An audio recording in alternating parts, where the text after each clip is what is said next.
ஆழ்வார் எம்பெருமானார் ஜீயர் திருவடிகளே சரணம்.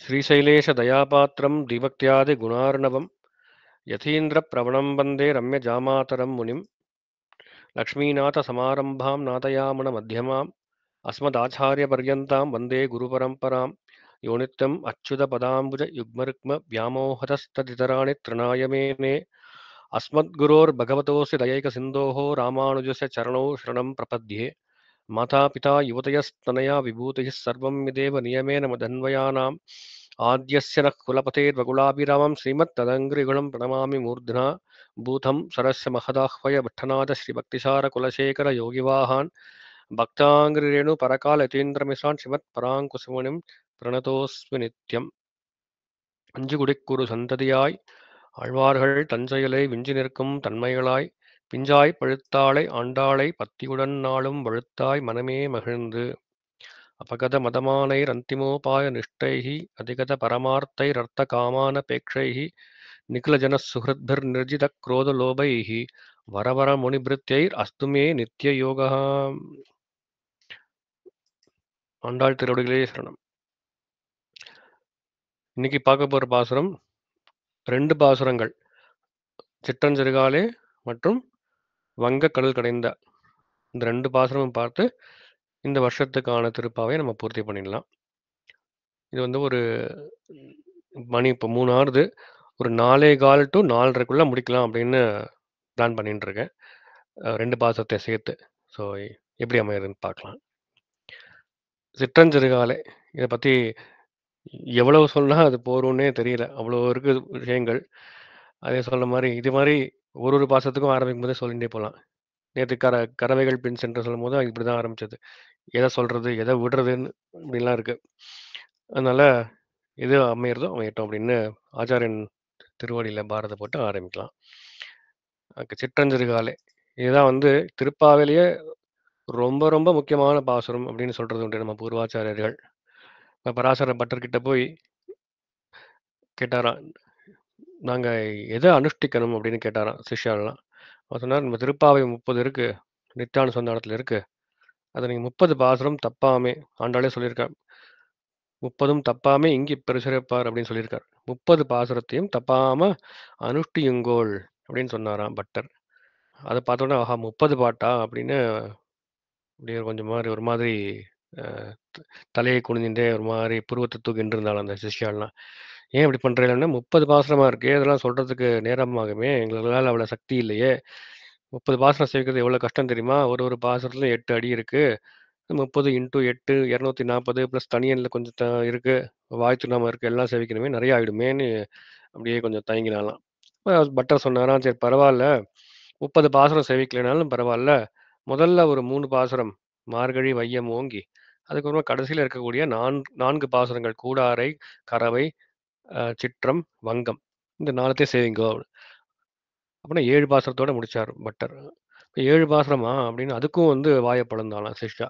இப்போ 7 × 8 56 ப்ளஸ் தனியன் ப்ளஸ் வாய்த்தினம், அதுக்கும் அவளுக்கு இது இல்லையா, ஆஹா இதுக்கும் அப்படி சொல்கிறாரு, இப்போ 7ம் கஷ்டமாக இருக்கா உங்களுக்கு, சரி 30ம் வேண்டாம் 7ம் வேண்டாம், ஒரே ஒரு பாசுரத்தை மட்டும் நீங்கள் சொல்லுங்கோ அப்படின்னு சொன்னாராம் பட்டர். அப்படியா, ஒரு பாசுரமா, என்ன பாசுரமா அது அப்படின்னோடனே சிற்றஞ்சிறுகாலையை தான் அவர் வந்து சொன்னார் பராசர பட்டர் அப்படின்னு சொல்கிறது உண்டு. அவ்வளவு ரொம்ப ரொம்ப இம்பார்ட்டன்ட் பாசுரம். இந்த சிற்றஞ்சிறுகாலைக்கு வந்து குழந்தைகள் பொதுவாக 4000 திவ்ய பிரபந்தம், அதில் வந்து குழந்தைய ஒரு சின்ன குழந்தைய கூப்பிட்டு உனக்கு பெரிய திருமொழி தெரியுமா அப்படின்னா தெரியாது, திருமொழி இல்லை அது திருமொழின்னு முழிக்கும், அது மாதிரி முழிச்சுட்டு இருக்கும். அதனால் எல்லாமே அதுக்குள்ள தெரியணும்னு அவசியம் இல்லை. திருவாய்மொழி தெரியுமானா தெரியாது, நிறையா விஷயங்கள் தெரியாமல் இருக்கும். ஆனால் ஒரு குழந்தையை கூப்பிட்டு திருப்பாவை தெரியுமா அப்படின்னா திருப்பாவை தெரியும்னு சொல்லணும். திருப்பாவை எனக்கு தெரியுமே, நம்ம ஆண்டாள் அருளி செய்தது திருப்பாவை தெரியும். அட்லீஸ்ட் திருப்பாவை 30 பாசம் தெரியலைன்னா திருப்பாவைன்னு ஒன்று இருக்குன்றதாவது தெரியும். பெரிய திருநெடுந்தாண்டகம் அப்படின்னு சொன்னால் என்ன சொன்ன நீ அப்படின்னு கேட்கும் குழந்தை. திருப்பாவைன்னு ஒன்று இருக்குன்னா தெரியும் இல்லையா குழந்தைக்கு. அது மாதிரி இந்த திருப்பாவை வந்து இந்த ஒரே ஒரு பாசனம் சிற்றஞ்சிறுகாலை, அது வந்து குழந்தைக்கு கூட தெரியும். திருப்பா 30 பாசனம் தெரியலன்னு பரவாயில்ல, குழந்தை உனக்கு ஏதாவது ஒரு பாசனம் சொல்லு. திருப்பாவை போட்டியெல்லாம் வைக்கிறா, குழந்தைகள் வந்து 5 வயசுக்கு உட்பட்ட குழந்தைகள் ஏதாவது ஒரு பாசனம் சொன்னால் போகும் அப்படின்னு ஒரு ரூல் போடுறா. அப்போ வந்து என்ன பாசனம் சொல்ல போகிறதுன்னு எல்லாரும் ஜட்ஜஸ்லாம் வெயிட் பண்ணிகிட்டே இருப்பா. அப்போ எல்லா குழந்தைகளும் சொல்லக்கூடிய இந்த பாசுரம் சிற்றஞ்சிறுகாலே ரொம்ப வாயில ரொம்ப ஈஸியா வந்து விழும் வார்த்தைகள். ரொம்ப சுலபம். கோதை தமிழ். அதனால இந்த பாசுரத்துக்கு இந்த பாசுரத்தோட கிரேட்னஸ், சிக்னிஃபிகன்ஸ் அத சொல்லிட்டே போலாம். பாசுரத்தோட அர்த்தத்துக்குள்ள போகாம, இத பத்தியே சொல்லிட்டு ஒரு உபன்யாசமா போலாம். ஓகே. அவ்வளவு இருக்கு இத சொல்றதுக்கு. சிற்றஞ்சிறுகாலே. இந்த பாசுரம் வந்து போன பாசுரம் 28, 29 இது 2த்தையும் சேர பிடிச்சு பார்த்தோம்னா, துவயம் துவய மகா மந்திரத்த சொல்லக்கூடிய அர்த்தம் அப்படியே வடிச்சு குடுத்துருக்கான் நம்மளுக்கு. இந்த 2 பாசுரங்கள்ல. துவயத்த வந்து நீங்க மனசுக்குள்ள அனுசந்தானம் பண்ணிக்கோங்க. இத வெளியில ரகசியம்ன்றதுனால வெளியில சொல்றதுக்கு அப்படி இல்ல. பட் பதமா அப்பப்ப சொல்லலாம். ஓகே. அந்த துவயத்துல முதல் வாக்கியம், அதாவது பூர்வ கண்டம்னு சொல்றோம் இல்லையா? அதுல என்ன சொல்றார்? அர்த்தம் என்ன வருது? ஒரு சேத்தனன் இருக்கான். சேத்தனன் வந்து பிராட்டியும், பெருமாளும் சேர்ந்த அந்த சேர்த்தியில திருவடிய போய் பற்றுறான். சரணௌ சரணம் பிரபத்யே. பிரபத்யேன்னா பற்றுகிறேன். ஓகே. எதுக்கு? அப்படின்னு கேள்வி வருது. எதுக்குன்னா, பெருமாளும், பிராட்டியும், அவன் அடியார்களும் அவாளுக்கான ஆனந்தத்துக்காகவே. அதுதான் உத்தரகாண்டத்துல சொல்லக்கூடிய அர்த்தம்.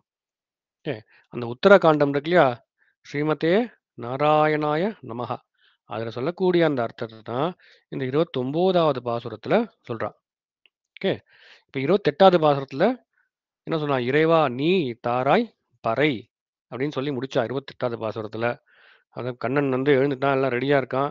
எல்லாம் 23வது பாசுரத்துல மாரிமுலை முழஞ்சில்ல வந்து அப்படியே நடந்து வந்து சிம்மாசனத்துல மேல உட்காந்து, அப்புறம் இவா வந்து போற்றி போற்றின்னு சொல்லி, அதுக்கப்புறமா இந்த நோன்புக்கு தேவையான அந்த உபகரணங்கள் அதெல்லாம் வாங்கிண்டு, கடைசியில யாம்பெரும் சம்மானம் என்னன்னு சொல்லி, அதுக்கப்புறம் 28வது பாசுரத்துல வந்து வைக்கிறான். இறைவா நீ தாராய் பறை.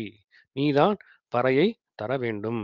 பறை அப்படியா? பறை தானே வேணும். வெயிட் பண்ணுங்க. ஒரே நிமிஷம் வெயிட் பண்ணுங்க அப்படின்ட்டு உள்ள போனானாம். ஸ்டோர் ரூம்ல போய் ஒரு பெரிய பறைய எடுத்துன்னு வந்தான். பறைன்றது வந்து ஒரு பேரி வாத்தியத்த குறிக்கும். பேரின்னா என்னது? ஒரு முரசு, ஒரு ட்ரம். அதுக்கு தான் பறைன்னு பேரு. அத எடுத்துன்னு வந்து குடுத்தானாம். குடுத்த உடனே ஆண்டாள் அந்த கோபிகை அவள்லாம் ரொம்ப ஒரே சிரிப்பு தாங்க முடியல. "என்ன கண்ணா, நாங்க என்னத்த கேட்கிறோம்? நீ என்னத்த கொண்டு வர?" அப்படின்ட்டு ஒரு மாரி ஒரு நகைச்சுவை. இந்த பாசுரம் ஒரு நகைச்சுவை உணர்வு நெறையா இருக்கும். அப்படின்ட்டு இந்த நாங்க கேட்ட பறை என்னது? நீ கொண்டு வந்த பறை என்ன? ம். அப்படின்னு இந்த பாசுரத்த தொடங்குறா. "சிற்றஞ் சிறுகாலே வந்துன்னே செய்வித்து." நாங்க எப்படி வந்துன்ருக்கோம். அ ஆனா நீ என்னத்த இப்ப தர பாரு அப்படின்னு கோவிச்சுக்கிறா. காலே சிறு காலே சிற்றஞ்சிறுகாலே. அது ஆண்டாளுக்கு எப்பயுமே இந்த ஒரு 3 3ஆ வந்து பிரிக்கிறது பிடிக்கும். முப்பதச் சீமாட்டின்னு சொல்றது உண்டு. அதே மாதிரி ஏகாரம் நெறையா யூஸ் பண்ணுவா. ஏகாரம்னா என்ன? நாராயணனே, உற்றோமே, உனக்கே நாமாட்சி எல்லாம் வருது இல்லையா? அதனால ஏகார சீமாட்டின்னு ஒரு பேர் உண்டு. ஏகாரம் நெறையா யூஸ் பண்ணுவா. அதே மாதிரி முப்பதச் சீமாட்டி. குறை ஒன்றும் இல்லாத கோவிந்தா.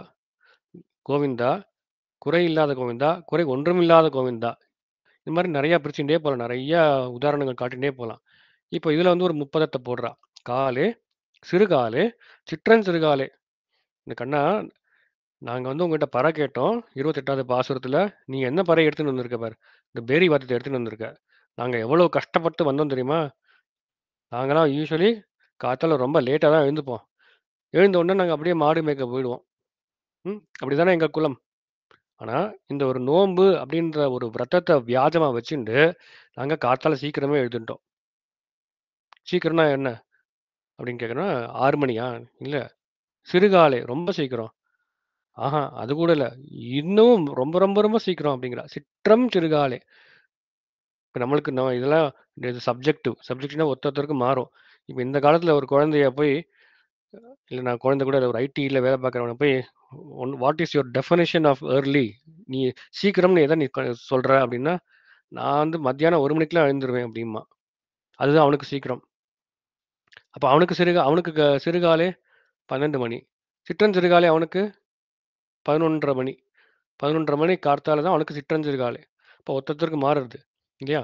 ஆனா நம்ம சம்பிரதாயத்துல நாட்காலை நீராடின்னு ஆண்டாளே காட்டியிருக்காளே. நாட்காலை நீராடி அப்படின்னு வருது இல்லையா? அதனால காலங்காத்தால ரொம்ப விடிகாத்தால எழுந்துட்டா. ஒரு 3 மணி வாக்குல பிரம்ம முகூர்த்தத்துல எழுந்துட்டா. ஆண்டாள் மட்டும் இல்ல, ஆண்டாளுடைய அந்த தோழிகள், கோபிமார்கள் எல்லாம் எழுந்துட்டா. சிற்றன் சிறுகாலே வந்து உன்னை சேவித்து நாங்க கஷ்டப்பட்டு வந்திருக்கோம்.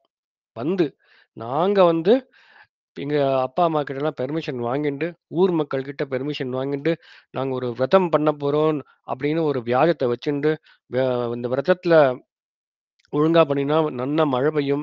மழை பெஞ்சா நல்ல பயிர்கள் விளையும். அதனால உங்களுக்கு நெறைய தானியங்கள் கிடைக்கும். அத நீங்க விக்கலாம். அதனால உங்களுக்கு காசு வரும். இவ்வளவு இதெல்லாம் சொல்லிட்டு, இதெல்லாம் வந்து ஒரு செட்டப் பண்ணிட்டு வந்திருக்கோம். ஆனா எங்களுக்கு மெயினா வந்து என்ன வேணும்? உன்கிட்ட கைங்கரியம் பண்றது. உன்கிட்ட கைங்கரியத்த பெற்றுக்கொண்டு போறது தான் எங்களுக்கு தேவ. ஆனா இதெல்லாம் வந்து சும்மா ஒரு சால்ஜாப். ஒரு ஒரு ஒரு என்னது ப்ரிடெக்ஸ்ட். இப்ப ஊர் மக்கள ஏமாத்துறதுக்குன்னு சொல்லலாம். அதான் ஊர் மக்களுக்காக இத பண்றாங்க. இந்த கோபிமார்கள் அப்படின்னு வச்சுக்கிறது. அதனால இவ்ளோ கஷ்டப்பட்டு வந்து ஓகே. வந்து உன்னை சேவித்து ஓகே. உன்னை சேவித்துன்னா என்ன? உன்ன வந்து நாங்க போற்றி போற்றின்னு சொல்றோம். சேவித்துன்னா சேவிச்சுட்டு பெருமாள் எதுக்கு சேவிக்கிறோம் நம்ம? அப்படின்னு ஒரு கேள்வி வரும். பெருமாள் எதுக்கு சேவிக்கிறோம்னா, பெருமாள் எதுக்கு சேவிக்கிறோம்? பெருமாளே என்ன காப்பாத்து அப்படின்னு எல்லாம் சொல்லுவான். இல்ல காப்பாத்துற என்ன இருக்கு? அவனுக்கு தெரியாதா? பெருமாளுக்கு தெரியாதா? நம்ம சொல்லி தான் அவன் காப்பாத்த போறானா? இதெல்லாம் கேள்வி வருதா இல்லையா? காப்பாத்துறது அதான் ரக்ஷகன் அவன் தான். கண்ணன கண்ணனால் தெய்வம் இல்லை. கண்ணன் தான் ரக்ஷகன் இல்லையா? அப்ப அவனுக்கு ரக்ஷகன்னா என்ன அர்த்தம்? ரக்ஷகன்னு டெஃபனிஷன் என்ன? எல்லாத்தையும் வரக்கூடிய ஆபத்தையும் தெரிஞ்சுண்டு போக்குறவன் தான் ரக்ஷகன். அப்ப அவன்கிட்ட போய் எதுக்கு காப்பாத்துன்னு சொல்லணும்?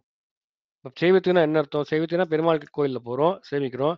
பெருமாளே என்ன மட்டும் நன்னா வச்சுக்கோப்பான்னு சில பேர் சொல்லுவா. அது எல்லாம் வந்து அதெல்லாம் வந்து நகைச்சுவையா இருக்கும் கேட்கவே. என்ன மட்டும் நல்லா வச்சுக்கோ. இல்ல ஊர் மக்கள எல்லாம் நல்லா வச்சுக்கோ. எனக்கு காசு நெறையா குடு. பொண்ணுக்கு கல்யாணம் ஆகல. கல்யாணத்த பண்ணி வை. இந்த மாதிரிலாம் ஒரு லிஸ்ட் ஒரு பெரிய பட்டியல் போடுவா. அதுக்காக சேவிப்பா. ஆனா இவ எதுக்கு சேவிக்கிறா? வந்து உன்னை சேவித்து எதுக்கு சேவிக்கிறோம்னா, உன்னுடைய திருவடிய போற்றி போற்றின்னு சொல்றதுக்கு நாங்க வந்திருக்கோம். இதுவரைக்கும் அப்படிதான் வந்திருக்கோம். போற்றி போற்றி இவ யாரோட பொண்ணு? பெரியாழ்வாருடைய பொண்ணு. மங்களாசாசனத்தையே தனக்கு ஒரு யாத்திரையா கொண்டிருக்கக்கூடிய பெரியாழ்வாருடைய பொண்ணு. அதனால இவளுக்கு சொல்ல வேணுமா? மீன் குட்டிக்கு நீந்த சொல்லிக் குடுக்கணுமா? அப்படின்ற மாரி மங்களாசாசன பரத்தை அப்படியே ஊன்றி போயிருக்கு. இது ஒண்ணும் ஆச்சரியமே கிடையாது. அன்று உலகம் அளந்த அடி போற்றி, போற்றி, போற்றின்னு சொல்லிண்டே இருக்கா. அந்த அடிய போடுறது அங்கேயே ஆரம்பிச்சாச்சு. ஓகே. இப்போ திருப்பாவையில 30 பாசுரங்கள் இருக்கு. அதுல முதல் பாசுரம் வந்து ஒரு இன்ட்ரோடக்ஷன் பாசுரம், ஃபண்டமெண்டல் பாசுரம்னு வச்சுக்கிறது. அதே மாரி கடைசி பாசுரம் 30 வங்கக்கடல். அது வந்து கடைசி பாசுரம். அதுல வந்து ஆண்டாள் தானான பாவனையில பாடுறா. அத விட்டுருங்க. இப்ப இந்த 2லேருந்து 29 இல்லையா? அத கனெக்ஷன் பாருங்க. 2வது பாசுரம் என்ன பண்ணா? "வையத்து வாழ்வீர்கள் நாமும் நம் பாவைக்கு செய்யும் கிரிசைகள் கேளீரோ! பாரக்கடலுள் பைய துயின்ற பரமன் அடி போற்றி" அப்படின்னு அங்க சொன்னா. 2வது பாசுரத்துல சொன்னா. அந்த அடி போற்றுதலையே இங்க திருப்பி வந்து கொண்டு வரா. அந்த கனெக்ட்டா அப்படியே வந்து முடிக்கிறா பாருங்க. அந்த ஸ்டார்ட்டிங்கும் எண்டையும் முடிச்சா தான் ஒரு அழகு எப்பயுமே. ஹாரம்னு சொல்லக்கூடியது. அந்த ஹாரம்னா என்ன? கார்லண்ட். நம்ம குரு பரம்பரையில பெரிய பெருமாள், பெரிய பிராட்டியார், சேன முதலியார், நம்மாழ் அப்படியே போயிட்டே இருக்கு. கடைசியில எப்படி வருது? பெரிய பெருமாள், பெரிய பிராட்டியார், சேன முதலியார், நம்மாழ்வார், நாதமுனிகள், உய்யக் கொண்டார், மணக்கால் நம்பிகள், ஆளவந்தார், பெரிய நம்பிகள், எம்பெருமானார். அப்புறம் எம்பார், பட்டர், நஞ்சியர், நம்பிள்ளை, வடக்கு திருவிதை பிள்ளை, பிள்ளைலோகாச்சாரியார், அ பிள்ளைலோகாச்சாரியார், அதுக்கப்புறம் திருவாய்மொழி பிள்ளை, மணவாள மாமுனிகள். மணவாள மாமுனிக்கு அப்புறம் யாரு? பெரிய பெருமாள். பெரிய பெருமாள் மணவாள மாமுனியுடைய சீடனா இருக்கார். அப்போ வந்து இந்த ஹாரம் வந்து அப்படியே கம்ப்ளீட்டா இருக்கு. ஸோ எங்க ஆரம்பிச்சு எங்க முடியறது? அது வந்து பியூட்டிஃபுல்லா வந்து ஒரு கார்லண்ட் மாரி பண்ணா தான் அது அழகு. அதனால இங்க என்ன 2வது பாசுரத்துல சொன்ன அந்த அடி, அ அது அந்த அடி அடி போற்றின்னு சொல்றா இல்லையா? 2வது பாசுரத்துல. பரமன் அடி பாடி. அந்த அடிக்கு இப்ப வந்து போற்றி போற்றின்னு சொல்றா 29வது பாசுரத்துல. அதுதான் இங்க சொல்ற விஷயம். "சிற்றஞ்செருகாலே வந்துன்னை செவித்து உன் பொற்றாமரை அடியே போற்றும்" அப்படிங்கிறார். "உன்னோட அடியையே நாங்க போற்றி வந்திருக்கிறோம்" அப்படிங்கிறா. ஓகே. இந்த பொற்றாமரைன்னு ஃபர்ஸ்ட் பார்ப்போம். பொற்றாமரைன்னா என்ன? பொன் பிளஸ் தாமரை. ஓகே. தாமரைன்னா லோட்டஸு. பொன்னுன்னா ஒரு ஒரு கோல்டு. ஓகே. Golden lotus. அந்த மாதிரி இருக்கக்கூடிய உன் திருவடி. என்னது இது கோல்டன் லோட்டஸ்ன்றது நாங்க பார்த்ததே இல்லையே. லோட்டஸ் பார்த்துருக்கோம். கோல்டு பார்த்துருக்கோம். தாமரை பார்த்துருக்கோம். தங்கம் பார்த்துருக்கோம். இது என்ன தங்க தாமரை?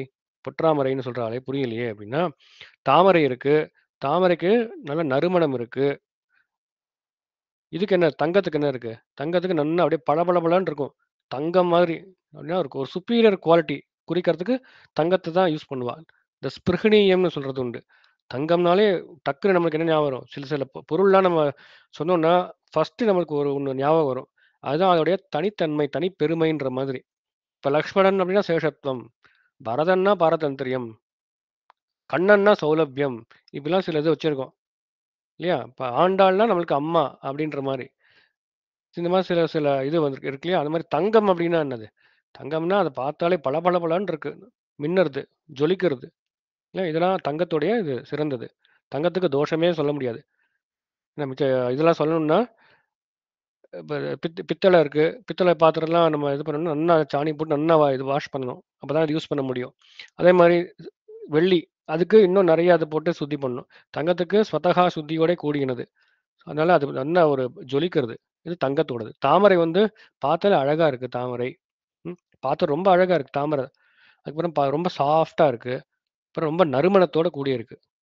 ஆனா, தாமரைட்ட போய் எல்லாம் ஓகே. ஆனா உன்ட்ட இந்த பளபளப்பு இல்லையே! அ அப்படின்னு சொன்னா எப்படி இருக்கும்? அதே மாதிரி தங்கத்திட்ட போய், இதெல்லாம் ஓகே. ஆனா உன்கிட்ட இந்த சாஃப்ட்டா இல்லையே! நீ தொட்டா ரொம்ப ரொம்ப ஹார்டா இருக்கியே! அப்புறம் உன்கிட்ட வந்து ஒரு பரிமளமே வீச மாட்டேங்கிறதே! அப்படின்னு சொன்னா, அதுக்கு அது அதோட குற்றம் அது. தங்கத்தோட குற்றம் அவ்வளதான். தாமரையோட குற்றம் அவ்வளதான். தாமரையோட ஏற்றமும் அவ்வளதான். தங்கத்தோட ஏற்றமும் அவ்வளதான். ஸோ அது அதுக்கு ஒரு பிளஸ் இருக்கு, மைனஸ் இருக்கு. ஆனா, பெருமாளுடைய திருவடி எப்படிப்பட்டதுன்னா, அது தங்கத்துக்கு உண்டான எல்லா பிளஸ் பாயிண்ட்டும் இருக்கு. தாமரைக்கு உண்டான எல்லா பிளஸ் பாயிண்ட்டும் இருக்கு அப்படிங்கிறா. இப்ப தாமரை பெருமாளோட திருவடி எப்படின்னா, தாமரை மாரி இருக்குமாம்.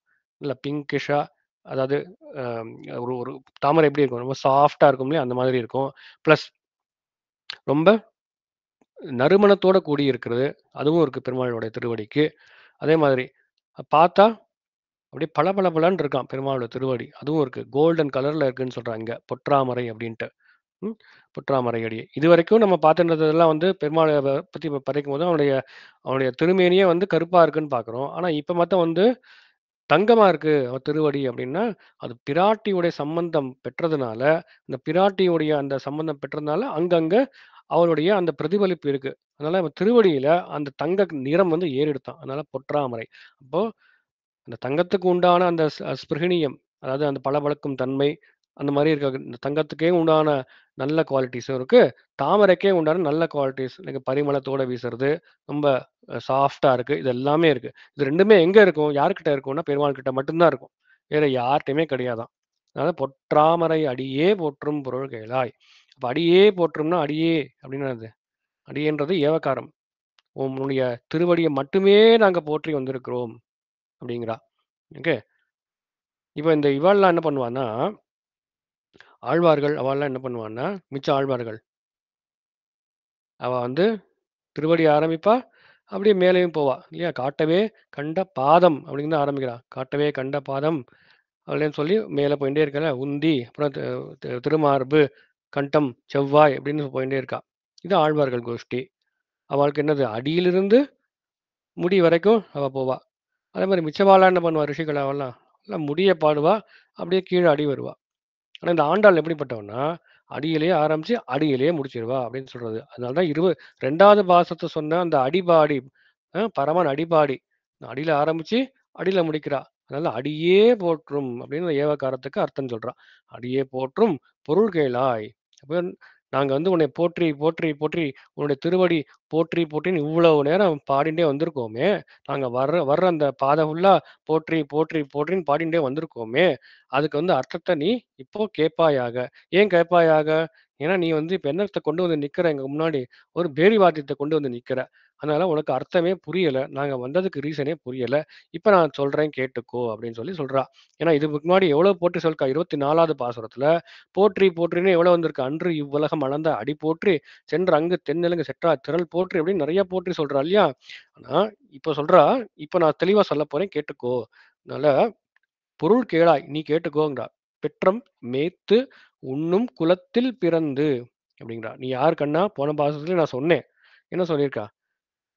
உந்தன்னை பிறவி பிறந்தனை புண்ணியம் யாம் உடையோம். நீ வந்து எங்க குலத்துல வந்து பிறந்திருக்கியே. அதனால அதுதான் எங்களுக்கு இருக்கக்கூடிய ஒரே புண்ணியம். வேற எந்த புண்ணியமும் எங்ககிட்ட கிடையாது. எங்ககிட்ட கர்ம யோகம், ஞான யோகம், பக்தி யோகம் அனுஷ்டிக்கிறது அப்படின்ற ஒரு இதுவுமே கிடையாது. நீ தான் சாக்ஷாத் புண்ணியவாச்சன் நீ தான். அப்பேற்பட்ட புண்ணியவாச்சனே எங்க குலத்துல வந்து பிறந்திருக்க. இத விட எங்களுக்கு வேற என்ன வேணும்?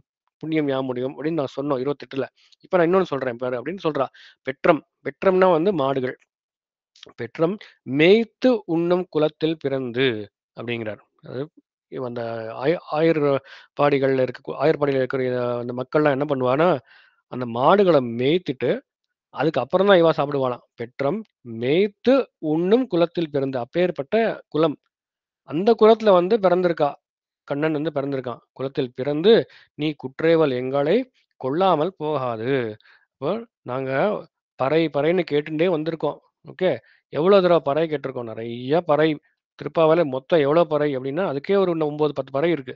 முதல் பாசத்து "நாராயணனே நமக்கே பறை" அப்படின்னு ஒரு ஒண்ணு. அதுக்கப்புறமா "பாவாய் எழுந்திராய் பாடி பறை கொண்டு" 8வது பாசத்துல சொல்றா. அதுக்கப்புறம் 16வது பாசத்துல "அரைபறை நென்னலே வாய் நேர்ந்தான்." என்ன சப்தத்தோடு அடிக்கக்கூடிய பறை. "அரைபறை நென்னலே வாய் நேர்ந்தான்" அப்படிங்கிறா. அதுக்கப்புறம் 24ஆம் பாசம் "உன் சேவகமே ஏத்தி பறை கொள்வான்" அப்படிங்கிறா. அப்புறமா 25 24வது பாசனம் தொடங்கி 30வது பாசனம் வரைக்கும் எல்லா பாசனத்திலும் ஒரு பறை இருக்கும். 25ல என்ன இருக்கு? "அரித்தித்து வந்தோம் பறை தருதி யாகில்." 26ல "சாலப் பெரும் பறையே." 27ல "உன்தன்னை பாடிப் பறை கொண்டு." 28ல "இறைவா நீ தாராய் பறை." இப்ப 29 "இற்றைப் பறை கொள்வான் அன்று." 30ல "அங்கு அப்பறை கொண்ட வாற்றை." இப்ப பறைன்னு ஒரு 9, 10 தடவ இருக்கு திருப்பாவையிலே. ஆனா இந்த பறைன்றது கண்ணனுக்கு என்ன மீனிங்கோட வரா அப்படின்னு உனக்கு புரியவே இல்ல. அதனால தான் இந்த பாசறத்துடைய வியாக்கியானமே அமைஞ்சதுன்னு சொல்றான்.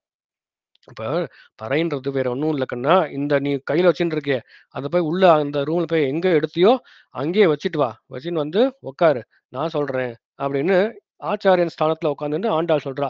"போற்றும் பொருள் கேளாய். நீ கேளுங்கிறா." இப்ப கேட்கறதுன்னா என்ன அர்த்தம்? ஒருத்தர் சொன்னார், ஒருத்தர் கேட்கிறார் அப்படின்னு என்ன அர்த்தம்? கேட்கிறவா வந்து சிஷ்ய ஸ்தானத்துல இருப்பா. சொல்றவ ஆச்சாரிய ஸ்தானத்துல இருப்பா. இல்லையா? அதானே அர்த்தம். இப்ப எம்பெருமானார், பெருமாள் திருக்குறளை நம்பி, எம்பெருமானார் திருக்குறளை நம்பிய சிஷ்யனா வச்சுண்டு அர்த்தங்கள் சொல்றார். அந்த கதைலாம் இருக்கு. எல்லாருக்கும் தெரிஞ்சது தான். இல்லையா? அதனால இப்ப கேளாய் அப்படின்னா, அதுக்கு என்ன அர்த்தம்? ஆண்டாள் ஆச்சாரியனா இருக்கா கண்ணனுக்கு இந்த இடத்துல. நாங்க எதுக்கு வந்திருக்கோம் அப்படின்றதுக்கு உள்நோக்கத்தோட நீ எங்களோட உள்நோக்கத்த நீ புரிஞ்சுக்கோ. சும்மா நீ வந்து அப்படியே நாங்க என்ன சொன்னோமோ, அத அப்படியே வார்த்தையே மட்டும் எடுத்துக்காத அப்படின்னு சொல்றா. அப்ப "பெற்ற மேய்த்துண்ணும் குலத்தில் பிறந்து நீ குற்றேவலங்களை கொள்ளாமல் போகாது." பெற்ற மேய்த்துண்ணும் குலத்தில். ஓகே. அது நீ வந்து எந்த குலத்துல வந்திருக்க? மாடுகள மேய்த்து, அதுக்கப்புறமா உண்ணக்கூடிய எங்க குலத்துல வந்து பிறந்திருக்க. ஆ அப்ப இதுல வந்து ஒரு இது வேற இந்த அடுத்த இதுல வரப்போகுது. "இற்றை பறைகொள்வான் அன்றுகான் கோவிந்தா" அப்படிங்கிறா. "இற்றை பறைகொள்வான்." நீ குற்றேவலங்களை கொள்ளாமல் போகாத ஒரு செகண்ட் வச்சுக்கோங்க. அதுக்கு திருப்பி வருவோம். "இற்றை பறைகொள்வான் அன்றுகான் கோவிந்தா" அப்படிங்கிறாங்க. எதுக்கு இத சொல்றான்னா, "இற்றை பறை இந்த பறைய நாங்க கேட்கவில்லை." இந்த பேரி வாத்தியம்னு கையில வச்சுட்டு இருக்கியே, அந்த பறைய நாங்க கேட்கவில்லை. நாங்க வாங்கிக்கவும் மாட்டோம். "இற்றை பறை கொள்வான் அன்று." நாங்க கொள்ள மாட்டோம். "காண் கோவிந்தா." பார்த்துக்கோ கோவிந்தா அப்படின்னு சொல்றா. இப்ப கோவிந்தான்னு அங்க ஒரு கோவிந்தா நாமம் இருக்கு. நேத்தே பார்த்தோம். கோவிந்தா அப்படின்ற அந்த திருநாமம் 3 இடத்துல இருக்கு. "கூடார வெல்லும் சீர் கோவிந்தா, குறைவொன்றும் இல்லாத கோவிந்தா, இற்றைப்பறை வழுவான் அன்றுகான் கோவிந்தா" அப்படின்னு. ஆனா என்ன டிஃபரன்ஸ் அப்படின்னா, இந்த 27வது பாசுரத்துல "கூடாரை வெல்லும் சீர் கோவிந்தா." இந்த கோவிந்த நாமத்துக்கு நெறைய அடைமொழி போடுறா. அவன் சாதாரண கோவிந்தன் இல்ல. கூடாரை யாரெல்லாம் கூட மாட்டேன்னு சொல்றாளோ எதிரிகள, அவள கூட ஜெயிச்சிருவா. அதனால "கூடாரை வெல்லும் சீர் கோவிந்தா" அப்படின்னு நல்லா ஏற்றமா சொல்றா. 28ல "குறை ஒன்றுமில்லாத கோவிந்தா." அவன்கிட்ட குறையே இல்லையே. சாதாரண கோவிந்தன் மட்டும் இல்ல. "நீ குறை இல்லாத கோவிந்தா, குறை ஒன்றுமே இல்லாத கோவிந்தா." அந்த கோவிந்தா 2 கோவிந்தாக்கும் நெறைய அடைமொழி சொல்லி நெறைய இது இருக்கு. ஆனா இந்த கோவிந்தா இருக்குங்க 29வது கோவிந்தா தான் ரொம்ப ஃபன்னி கோவிந்தா. என்ன கோவிந்தா? "அன்று கான் கோவிந்தா, இற்றை பறை கொள்வான் அன்று கான் கோவிந்தா." அப்படின்னா என்ன அர்த்தம்? ஒரு அடைமொழியும் கிடையாது. அப்ப கோவிந்தான்ற இந்த இடத்துல என்ன அர்த்தம் அப்படின்னா, மாடுகள் பின்னாடி போய் கோவிந்தனா என்ன? மாடு மேய்க்கிறவன் தானே அர்த்தம். மாடுக்கு ரக்ஷணம் பண்ணக்கூடியவன். பாலன். அதானே அர்த்தம். இப்போ மாடுகள் பின்னாடி போயி, உன்னுடைய அறிவும் மழுங்கி போயிடுத்து கோவிந்தா. உன்னுடைய ஐக்யூ, உன்னுடைய நாலெட்ஜ் எல்லாமே கம்மியாயிடுத்து. மாடு மாரி இருக்க அப்படின்னு சொல்றா. இல்லையா? இப்ப நம்ம ஸ்கூல்லலாம் வந்து சரியா படிக்கலன்னா, நீ மாடு மேய்க்க தான் லாயக்குன்னு திட்டுறாளே! அது தப்புன்னு சொல்ல சொல்ல வரல அடியேன். இருந்தாலும் எதுக்கு சொல்றேன்னா, மாடுகள் பின்னாடி போறது உன்னோட அறிவு மழுங்கி போயிடுத்து அப்படின்பா. இதுல வந்து அ மாடுக்கே வந்து காளி அப்படின்னு ஒரு பேர் உண்டு. காளைகள் ஊடு அப்படின்லாம் ஆழ்வார்கள் பாசத்த சொல்றா.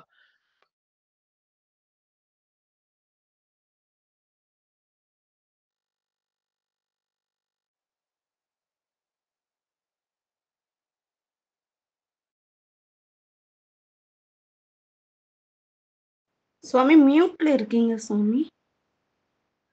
ஓ! அடியேன். சாரி. ஏன் ம். மீட்டன்னு தெரியலம்மா. இது ம். ஓகே. இப்ப எதுல கடைசியில சொல்லிட்டு இருந்தேன்? காளின்னு ஒரு காளி. வார்த்தை. காளி. இப்ப காளி பயல்னு கொலோக்கியலா திட்டுறாங்க இல்லையா எல்லாரும். ஏக்க அவங்க சரியான ஒரு காளி பைய அப்படின்னு சொல்றான். என்ன அர்த்தம்? காளின்னா வந்து மாடுன்னு அர்த்தம். காளிகள் ஊடு அப்படின்லாம் சொல்றான் இல்லையா? அதுல பெரியாழ்வார் பாசுரத்துல இருக்கு, நம்மாழ்வார் பாசுரங்கள் எல்லாம் இருக்கு. அப்படின்னா என்னன்னா, மாடு பின்னாடி போய் போய் உன் அறிவும் வந்து மாட்டுக்கு சமமா ஆயிடுத்து. அதனால காளி அப்படின்னு சொல்றா, காளி பையன்னு சொல்றா. இப்ப கண்ணனையும் இப்ப ஆண்டாள் சொல்றா. கோவிந்தான்னு சொல்றது அங்க வந்து ஒரு புகழ்ச்சி கிடையாது. அங்க வந்து ஒரு இகழ்ச்சி. ஓகே. ஆண்டாள் யாரு? கண்ணனுடைய மனைவி தானே. அதனால இப்ப மனைவி வந்து கணவனோட பேரை எப்படி சொல்றா அப்படின்ற பொறுத்தே அது திட்டா இல்ல அது வாழ்ச்சியான்னு தெரியும். ஓகே. அது வந்து ஒருத்தர் ஒரு ஒரு ஒரு ஆத்துலயும் நடக்கிற ஒரு விஷயம்தான். அவ பேரை ஒழுங்கா சொன்னா ஓகே நார்மல், ஒன்றும் திட்டு இல்லை. பேரை நன்னா அழுத்தி டம்ளரை பக்கத்துல வச்சு சொன்னானா அது திட்டுன்னு அர்த்தம் இல்லையா? அது மாதிரி கோவிந்தா அப்படின்னு நீங்க சொன்னா என்ன அர்த்தம்? அது திட்டு. இந்த இடத்துல 29 ஆண்டாள் கிட்ட திட்டு வாங்குறான். ஆனா கண்ணனுக்கு அதான் பிடிக்கும். இந்த கோபிகைகள் எல்லாம் வந்து என்னை வந்து முதுகுல அடிக்கணும், முதுகுல வந்து மஞ்சள் தேய்க்கணும், எல்லாரும் என்னை திட்டணும். இதுக்கு தானே வந்திருக்கான் கண்ணன். இதுக்கு தானே கிருஷ்ணாவதாரமே. இப்போ அதுவும் ஆண்டாள் கிட்ட திட்டு வாங்குறது கண்ணனுக்கு ரொம்ப, அதுதான் வந்து அவனுடைய பிராப்தியம். அது அவனுடைய இலக்கு. அதுதான் அவனுக்கு அல்டிமேட் கோல். இதுதான். ஓகே. இற்றை பறைகள்வான் அன்றுகான் கோவிந்தா அப்படின்னு திட்டி விட்டா. ஓகே. இந்த பறையை நாங்க கேட்கவே இல்லை. நாங்க கேட்ட பறை என்ன அப்படின்னு சொல்றா. நீ குற்றேவல் எங்களை கொல்லாமல் போகாது. குற்றேவல். குற்றேவல்ன்ற அந்த வார்த்தைக்கு என்ன எட்டிமாலஜி, என்ன அந்த பதபதார்த்தம்னா குரு, அப்புறம் ஏவல். ஏவல்னா வந்து ஏவிக்கொள்ளுதல். ஏவிக்கொள்ளுனா என்னது? ஒரு ஒரு மாஸ்டர் இருக்கான், இல்ல ஒரு வேலைக்காரன் இருக்கான், ஒரு எஜமானன் இருக்கான். அந்த எஜமானன் வந்து "ஏய் இங்க வா, நீ போய் அந்த தென்னை மரத்துல போய் போய் தண்ணி பாய்ச்சிட்டு வா, இல்ல அந்த மூட்டையை எடுத்து அங்க வை" அப்படின்னு ஏவுறான் இல்லையா? அதுக்கு ஏவல்னு பேரு. குற்றேவல்னா குறுகிய சின்ன குரு அப்படின்னு. சின்ன சின்ன ஏவல்கள் நீங்க ஆண்டவன் சின்ன சின்ன ஏவல்களை நீ எங்களுக்கு கொடுக்கணும். இதுதான் நாங்க பறைன்னு சொல்றதுக்கான அர்த்தம். நீ குற்றேவல் எங்களை கொல்லாமல் போகாது. நீ எங்களுக்கு கொடுத்தே தீரணும். கு- குற்றேவல் வந்து எங்களுக்கு கொடுத்துடணும். இப்ப குற்றேவல்னா என்னது பார்த்தோம்? சின்ன சின்ன கைங்கரியம். சின்ன சின்ன கைங்கரியம் அந்தரங்க கைங்கரியம். அவன் பெருமாள் வந்து சயனிச்சுட்டு இருக்கான். அப்போ அவனை திருவடியை வருடி விடுறது. அதுக்கப்புறமா அவன் நன்னா பிடிச்சு விடுறது. அதுக்கப்புறம் வேற அங்க அந்த அந்த அந்த இடத்துல என்னலாம் இருக்கோ அந்த மாதிரி இருக்கக்கூடிய கைங்கரியம் அப்படின்னு அர்த்தம். சின்ன சின்ன கைங்கரியங்கள் தான். அப்போ ஒரு கேள்வி வருது. இது எப்படி சின்ன கைங்கரியம் சொல்வேன்? அப்போனா வாட் இஸ் பெரிய கைங்கரியம் அப்படின்னு இதா இருக்கு. அப்போ கைங்கரியத்துல டிஃபரன்ஸ் இருக்கா? இல்லைன்னா அந்த அந்த ரூம்லயே திருவடியை பிடிச்சி விடுறது, மசாஜ் பண்ணி விடுறது, இல்லைன்னா இந்த அவருடைய கைகள் இருக்கு, அதுக்கு வந்து மசாஜ் பிடிச்சிட்டு ரொம்ப சோர்வா இருக்கா, நான் பிடிச்சி விடுறேன்னு பண்றது, இல்லை அவனுடைய துணியை எடுத்து இங்கே பக்கத்துல வைக்கிறது, ஏதாவது ஒரு இது இருக்கும் இல்லையா, தூபத்தை எடுத்துறது, இந்த மாதிரி கைங்கரியம். இல்ல தீவெட்டி பிடிச்சிட்டு இருக்கிறது. நீ நீ நீ சயனத்து கண் வளர்ந்து அருளுவாய். அடியேன் வந்து தீவெட்டி பிடிச்சிட்டு இருக்கேன் அப்படின்னு தீப்பந்தத்தோட இருக்கேன்னு சொல்றது. ஓகே. அப்போ இது என்ன கேள்வி வந்தது? சின்ன கைங்கரியம்னு சொல்றேன் இல்லையா? அப்ப பெரிய கைங்கரியம்னா என்ன? பெரிய கைங்கரியம்னா என்னது? ஒரு பெரிய ஒரு திருமங்கையாழ்வார்லாம் பண்ணாரு. ஒரு அது ஸ்ரீரங்கம் அந்த இதுக்கே வந்து இது மதில்லாம் கட்டி பெரிய கோபுரம்லாம் சமைச்சு அந்த மாதிரிலாம் பண்ணி ஒரு உற்சவம்லாம் கண்டக்ட் அதுதான் பெரிய கைங்கரியம்னு அர்த்தமா? அப்ப தீவெட்டி பிடிக்கிறவன்லாம் சின்ன கைங்கரியம் பண்றவாளா? இல்ல சும்மா உட்காந்துட்டே நம்ம சும்மா ஒண்ணும் இல்ல. அவளுக்கு ஒண்ணும் தெரியாது. ஒரு புக்க கையில குடுத்தா பார்த்து செவிப்பா. இது ஒரு கைங்கரியமா? அப்படின்லாம் நம்ம கேள்வி வருது. இப்ப கைங்கரியத்துல தாரதமியம் இருக்கா? அப்படின்னா தாரதமியமே கிடையாது. பெருமாளுக்கு எந்த வித கைங்கரியமும் பண்ணலாம். அது எல்லாமே சமம் தான். இப்ப இந்த இடத்துல ஏன் வே ஏவல் அப்படின்னு சொல்றான்னா, அந்தரங்கமா இருக்கக்கூடிய கைங்கரியத்த எங்களுக்கு குடு. நாங்க வந்து உனக்கு மனைவிமார்கள் மாதிரி ஆகப் போறோம். இந்த மாரி கைங்கரியத்த யாருக்கு குடுப்பான்? எம்பெருமான் மகாலட்சுமி பெரிய பிராட்டியாருக்கு தான் குடுப்பான். அப்ப இவ ஏன் அத கேட்கிறன்னா, நாங்களும் உனக்கு மனைவிமார்கள் மாதிரி தான் அப்படின்னு ஆண்டாள் தன்னையும் சேர்த்துண்டு, 5,00,000 பெண்களையும் சேர்த்துண்டு, எல்லாருமே உனக்கு மனைவிமார்கள் தான் அப்படின்னு நம்மளுக்காக. இப்ப மனைவிமார்கள் 5,00,000 கோடி பெண்கள் மட்டும் தான் இல்ல. நம்ம எல்லாரும் மனைவிமார்கள் தான். அவன் ஒருத்தன் தான் புருஷோத்தமன். இப்ப நம்ம எல்லாருமே பிலோசாபிக்கலி சம்பிரதாயத்துல மனைவிமார்கள் தான். அப்போ நம்ம எல்லாமே இந்த கல்யாணம் பெருமாளோட ஆகணும் அப்படின்றதுனால அந்த அந்தரங்க கைங்கரியத்தை குடு அப்படின்னு பிரார்த்திக்கிறா. அதான் குற்றேவல், குறுகிய ஏவல். ஏன் அந்த அந்தரங்க கைங்கரம், அந்த அந்தரங்கம் அப்படின்னாலே என்ன, அந்தரங்கம்ன்ற இந்த வேர்டே வந்து இப்போ தப்பு தப்பா யூஸ் பண்றாங்க. அதாவது ரொம்ப பிரைவேட்டா இருக்கு அப்படின்ற மாதிரி. இப்போ அந்த அதை விட்டு அந்த இது அந்தரங்கம்னா அப்படி இல்லை, அந்த ரங்கம்னு கூட நம்ம வச்சுக்கலாமே. ரங்கம்னா என்ன, ரங்கநாதன் இல்ல ஸ்ரீரங்கம், அந்த தட் ரங்கம் ஸ்ரீரங்கம் பெருமாள்னு வச்சுக்கிறது. அந்த ரங்கத்தோட கைங்கரியம் தான் எனக்கு வேணும், தவிர அந்த ரங்கமான கைங்கரியம்னா இந்த லௌகிகமா வழங்குறது கிடையாதுன்னு சொல்லி, நீ குற்றேவல் எங்களை கொல்லாமல் போகாது, நீ கொடுத்தே தான் தீரணும் அப்படின்னு ஆண்டாள் சொல்றா. ஆண்டாள் சொல்லியாச்சுன்னா மறுபேச்சே கிடையாது. ஏன்னா எல்லாமே கரெக்டாக கிரமப்படி எல்லாம் பாகவதர்களோ எழுப்பி எல்லாரும் பெர்மிஷன் யார்கிட்ட வாங்கியிருக்கா, ஃபர்ஸ்ட் ஊர் மக்கள்கிட்ட வாங்கியிருக்கா, விரதத்தை அனுஷ்டிச்சிருக்கா, அதுக்கப்புறமா எல்லாரையும் எழுப்பியிருக்கா, அதுக்கப்புறமா கோயில் காப்பான் வாயில் காப்பான் அவளை எழுப்பியிருக்கா, அதுக்கப்புறம் பலதேவன், அதுக்கப்புறமா நப்பின்னை, அப்புறமா நந்தகோபர், அப்புறம் நப்பின்னை பிராட்டி, யசோதை எல்லாரையும் எழுப்பி கடைசியில வந்து கண்ணன் கிட்ட வரா. கண்ணனை வந்து அப்படியே தூக்கத்து கலக்கத்திலே நம்மளாம் அலாரம் எடுத்த உடனே நம்மளாம் ஒழுங்கா அப்படியே கரெக்டாக பேச மாட்டோமே. அப்படி நம்ம பேசுறது என்னன்னே தெரியாது நம்மளுக்கு. இன்னும் கொஞ்சம் நேரம் கொஞ்சம் டைம் ஆகும். அதுக்கப்புறமா இல்லை குளிச்சு கிழிச்சு கடைசியில் வந்து ஒரு 1 ஹவர் கழிச்சு தான் நம்ம ஒழுங்காகவே கரெக்டாகவே பேசுவோம். அதனால் ஆண்டாலும் அதே மாதிரி கண்ணன் எழுந்த உடனே எதுவும் கேட்கவே இல்லை. இல்லைன்னா 23வது பாசுரத்துலேயே கேட்டிருப்பா. இப்போ 23வது பாசுரத்துலேயே நம்மளுக்கு சாத்துமாரி பண்ணிடலாம்.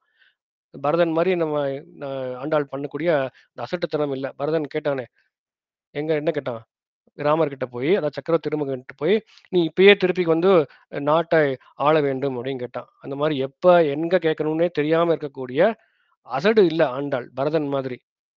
ஏன்னா பெருமாளுடைய திருவுள்ளம் என்னன்னு தெரிஞ்சு, பெருமாளுடைய நோக்கம் என்னன்னு தெரிஞ்சுன்னு கேட்கணும்.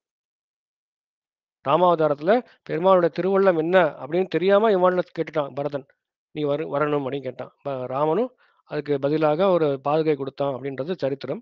இருந்தாலும் அந்த மாதிரி கேட்டிருந்தானா 23வது பாசத்துல சாத்துமுறை ஆயிருக்கும்.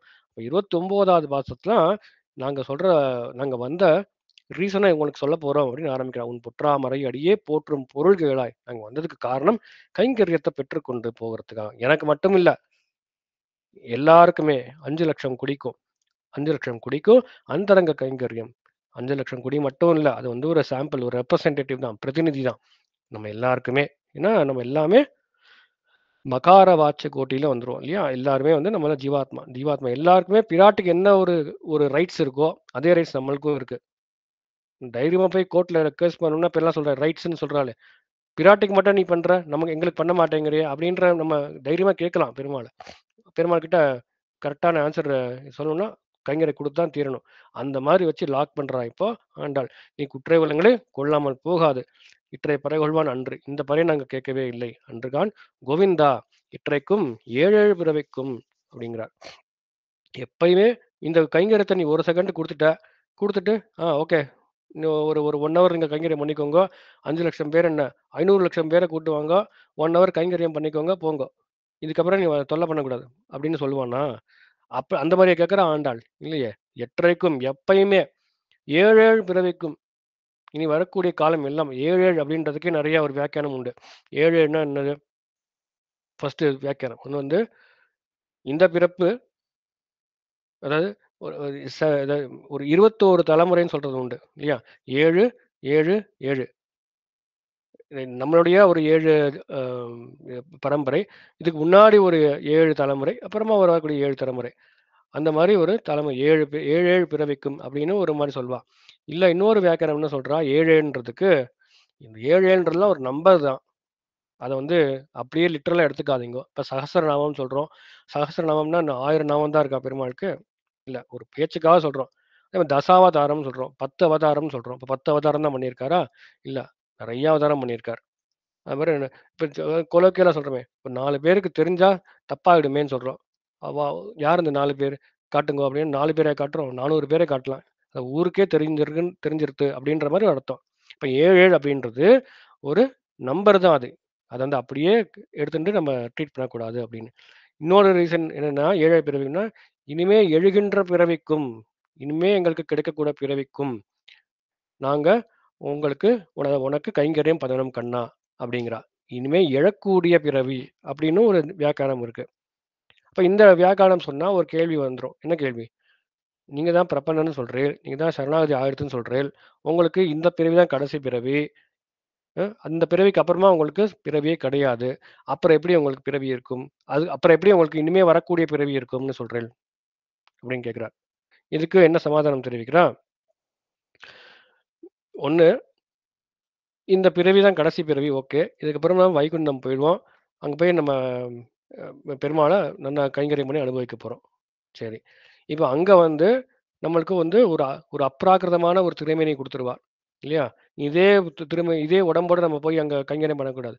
அமானவன் அந்த இதுல வந்து என்ன பண்றான், அங்க அந்த விரதி ஆத்துல குளிச்ச உடனே நமக்கு ஒரு அப்ராகிருதமான திருமேனி வருது. அந்த திருமேனிய வச்சு நம்ம கைங்கரியம் பண்ண போறோம். ஆனா, பெருமாளுடைய பிரபாவத்த கம்பேர் பண்ணோம்னா, நமக்கு இந்த ஒரே ஒரு அப்ராகிருதமா திருமேனிய வச்சு நம்ம பண்ண முடியாது. நம்ம வந்து சம்டைம்ஸ் நம்மளுக்கு வந்து அவனுக்கு திருவடிய மசாஜ் பண்ணி விடணும் அப்படின்னு தோணும். இல்ல வேற எங்கேயாவது போய் வேற கைங்கரியம் பண்ணணும்னு தோணும். அப்போ 5,00,000 பிறவி அங்க நம்ம ஒரே ஜீவாத்மாவுக்கு கிடைக்க வாய்ப்பு இருக்கு. அந்த 5,00,000 பிறவிக்கும் எங்களுக்கு அந்த கைங்கரியம் வேணும். ஓகே. அந்த இத ஒரு செகண்ட் கூட நாங்க மிஸ் பண்ணக்கூடாது. எல்லா இடத்துலயும் உனக்கு சேர்ந்து சுத்தி, சுத்தி, சுத்தி கைங்கரியம் தான் நாங்க பண்ணிட்டே இருக்கணும். இந்த ஒரே ஜீவாத்மா க பரமபதத்துக்கு போறது. அங்க போயி அது எடுக்கக்கூடிய பல பிறவிகள். பரமாத்மா ஐ மீன் பரமபதத்துக்கு போயிட்டு, அங்க வந்து it will manifest into many different ஃபார்ம்ஸ்ன்னு சொல்றோம். அந்த மாதிரி இருக்கக்கூடிய பிறவிகள். அந்த பிறவியிலயும் கூட எங்களுக்கு கைங்கரியம் வந்துட்டே இருக்கணும். அப்படின்னு பிரார்த்திக்கிறா. ஓகே. இது ஒரு ஒரு ஒரு வியாக்கியானம். இன்னொரு வியாக்கியானம் என்ன? சரி அங்க அவ்வளவு தூரம் பரமபதத்துக்கு போய் இந்த மாதிரிலாம் கூட சொல்லத் தேவையில்ல. எங்களுக்கே இந்த லௌகிகமான இந்த சம்சார சாகரத்திலே இன்னொரு ஒரு பிறவி கிடைக்குதுன்னு வச்சுக்கோங்க. ஒரு வேளை வச்சுக்கோங்க. அது எம்பெருமானார் தரிசனம். இதுல வந்து நம்மளுக்கு இதுதான் கடைசி பிறவி. சரணாகதி ஆயிடுத்து, ஆச்சாரியன் முன்னிட்டு, புருஷகாரம் பிராட்டி முன்னிட்டு பெருமாளோட திருவடி அடைய போறோம். அதுல வந்து எந்த விதமான ஒரு மாற்று கருத்துமே கிடையாது. இருந்தாலும் ஒருவேளை இந்த மாதிரி திருப்பி நம்ம புரிந்துட்டோம் அப்படின்னா, அதுக்கு என்ன சொல்றாருன்னா, பிரதிவாதி பயங்கரமா அன்னங்கராச்சாரியர் சொல்றார். எம்பெருமானார் அவர் அருளிச் செய்த அந்த கிரந்தங்கள் என்ன? அப்புறம் மாமுனிகள் அருளிச் செய்த அந்த கிரந்தங்கள் என்ன? மணவாள மாமுனிகளே இன்னும் ஒரு நூற்றாண்டிரும் அப்படின்னு சொல்லக்கூடிய அந்த வாய் கிடைச்சதுன்னா, எனக்கு எவ்வளவு பிறவி வேணா நான் இங்க இருக்க ரெடி அப்படிங்கிறார். மாமுனிகளை பத்தி பேசுறதுக்கு எவ்வளவு பிறவிகள் எனக்கு கொடுத்துட்டே இருப்பேன். நான் ஹாப்பியா அங்க இருப்பேங்கிறார். ஏறார் முயல் விட்டு காக்கை பின் போவதே அப்படின்னு திருமங்கை ஆழ்வார் சாதிக்கிறாரு. அதாவது இங்க இருந்து முயல் மாம்சம் இருக்கு. முயல் வந்து தரையிலேயே ஓடக்கூடிய ஒரு ஜந்து, ஒரு பிராணி, மிருகம். காக்கை வந்து ஆகாசத்தை பறக்கக்கூடியது. முயல் மாம்சம் நன்னா இருக்கும். காக்கை மாம்சம் நன்னாவே இருக்காது. ஓகே. ஆனா ஒருத்தன் சொன்னானா, எனக்கு வந்து இந்த முயல் மாம்சம் வேண்டாம். அந்த காக்கை மாம்சம் தான் வேணும்னு ஒருத்தன் சொன்னானா. நன்னாவே இருக்காது. கிடைக்கிறதும் கஷ்டம். அப்போ வந்து இவன் சொன்னான், "எதுக்குப்பா அத போய் நீ எதிர்பார்க்கிற? காக்கா பறந்துட்டே இருக்கு. அத வந்து சுடுறதெல்லாம் ரொம்ப கஷ்டம். வில்லு விட்டுறதெல்லாம் கஷ்டம். முயல் இருக்கே தரையில தானே இருக்கு. அதால பறக்க முடியாது. அத வந்து ஈஸியா நம்ம அடிக்கலாம். அத வந்து சமைக்கலாம். அத சாப்பிட நன்னாவும் இருக்குமே." அப்படின்னு சொல்றது உண்டு. "ஏறார் முயல் விட்டு காக்கை பின் போவதே" அப்படின்னு சொல்ற மாரி, இந்த பரமபத சாம்ராஜ்யத்துல போய் நான் என்ன பண்ண போறேன்? இங்க வந்து மணவாள மாமுனிகளே இன்னும் ஒரு நூற்றாண்டிலும் சொல்லக்கூடிய இந்த ஒரு ஜென்மம் எனக்கு கிடைச்சதுன்னா, அது என்ன 7 பிறவி? 7 பிறவி என்ன? 7,000 பிறவி என்ன? 7 கோடி பிறவி இருந்தாலும் நான் பிறக்கறதுக்கு ரெடி அப்படின்னு சொல்லுவாராம். அந்த மாரி இருக்கக்கூடிய அந்த பிறவி. இதுதான் கைங்கரியம். மணவாள மாமுனிகளே இன்னும் ஒரு நூற்றாண்டிலும் மணவாள மாமுனியுடைய அந்த ஸ்ரீசுக்திய அத அப்படியே படிச்சுண்டு, அதுக்கப்புறம் அதோடைய அர்த்தத்த அனுசந்தானம் பண்ணிண்டு 4 பேருக்கு சொல்லிக் குடுத்து, இதுதான் இது தவிர என்னது? அதேதான் நம்ம திருவடி அனுமான். அவர் சொன்னார். "எனக்கு அது அங்கெல்லாம் வேண்டாம்ப்பா ராமா. உன்னுடைய நீ என்னை ஹக் பண்ணியே. என்ன வந்து ஆறத் தழுவினியே. இது ஒண்ணே போதும். எனக்கு இங்கேயே வந்து நான் ராமர கதை எங்க யாராவது செவிக்கிறாங்களோ அங்க நான் இருப்பேன். எத்திர எத்திர ரகுநாத கீர்த்தனம் தத்திர தத்திர கிருதமஸ்த காஞ்சனம் சொல்ற மாரி எங்கெல்லாம் ராமாயணம் படிக்கிறாளோ அங்க நான் இருப்பேன்." அப்படிங்கிற. அதே மாதிரி அதே இதுல நம்ம திருவாய்மொழி ராமானுஜர் நூற்றந்தாதியில ஒரு பாசுரம் உண்டு. எப்படி வந்து எங்கெல்லாம் ஸ்ரீராமாயணம் படிக்கிறாளோ அங்க அனுமார் இருப்பாரோ, அதே மாதிரி எங்கெல்லாம் எங்கெல்லாம் திருவாய்மொழி படிக்கிறாளோ அங்க எம்பெருமானார் உட்கார்ந்து கேட்டுட்டு இருப்பாளாம். எப்படி கேட்டுட்டு இருப்பார்? எப்படி சிறிய திருவடியான ஹனுமான் நம்ம கண்ணுக்கு தெரியாம அப்படியே அங்க வந்து கேட்டுட்டு இருக்காரோ, அதே மாதிரி எம்பெருமானார் வந்து திருவாய்மொழி இருக்கக்கூடிய அந்த தேசத்துல, அந்த ஒரு இடத்துல கண்டிப்பா அவர் இருப்பார். அப்படின்னு ராமானுஜ நூற்றந்தாதியில ஒரு பாசுரத்துல சாதிக்கிறார் திருவரங்க தமிழர்.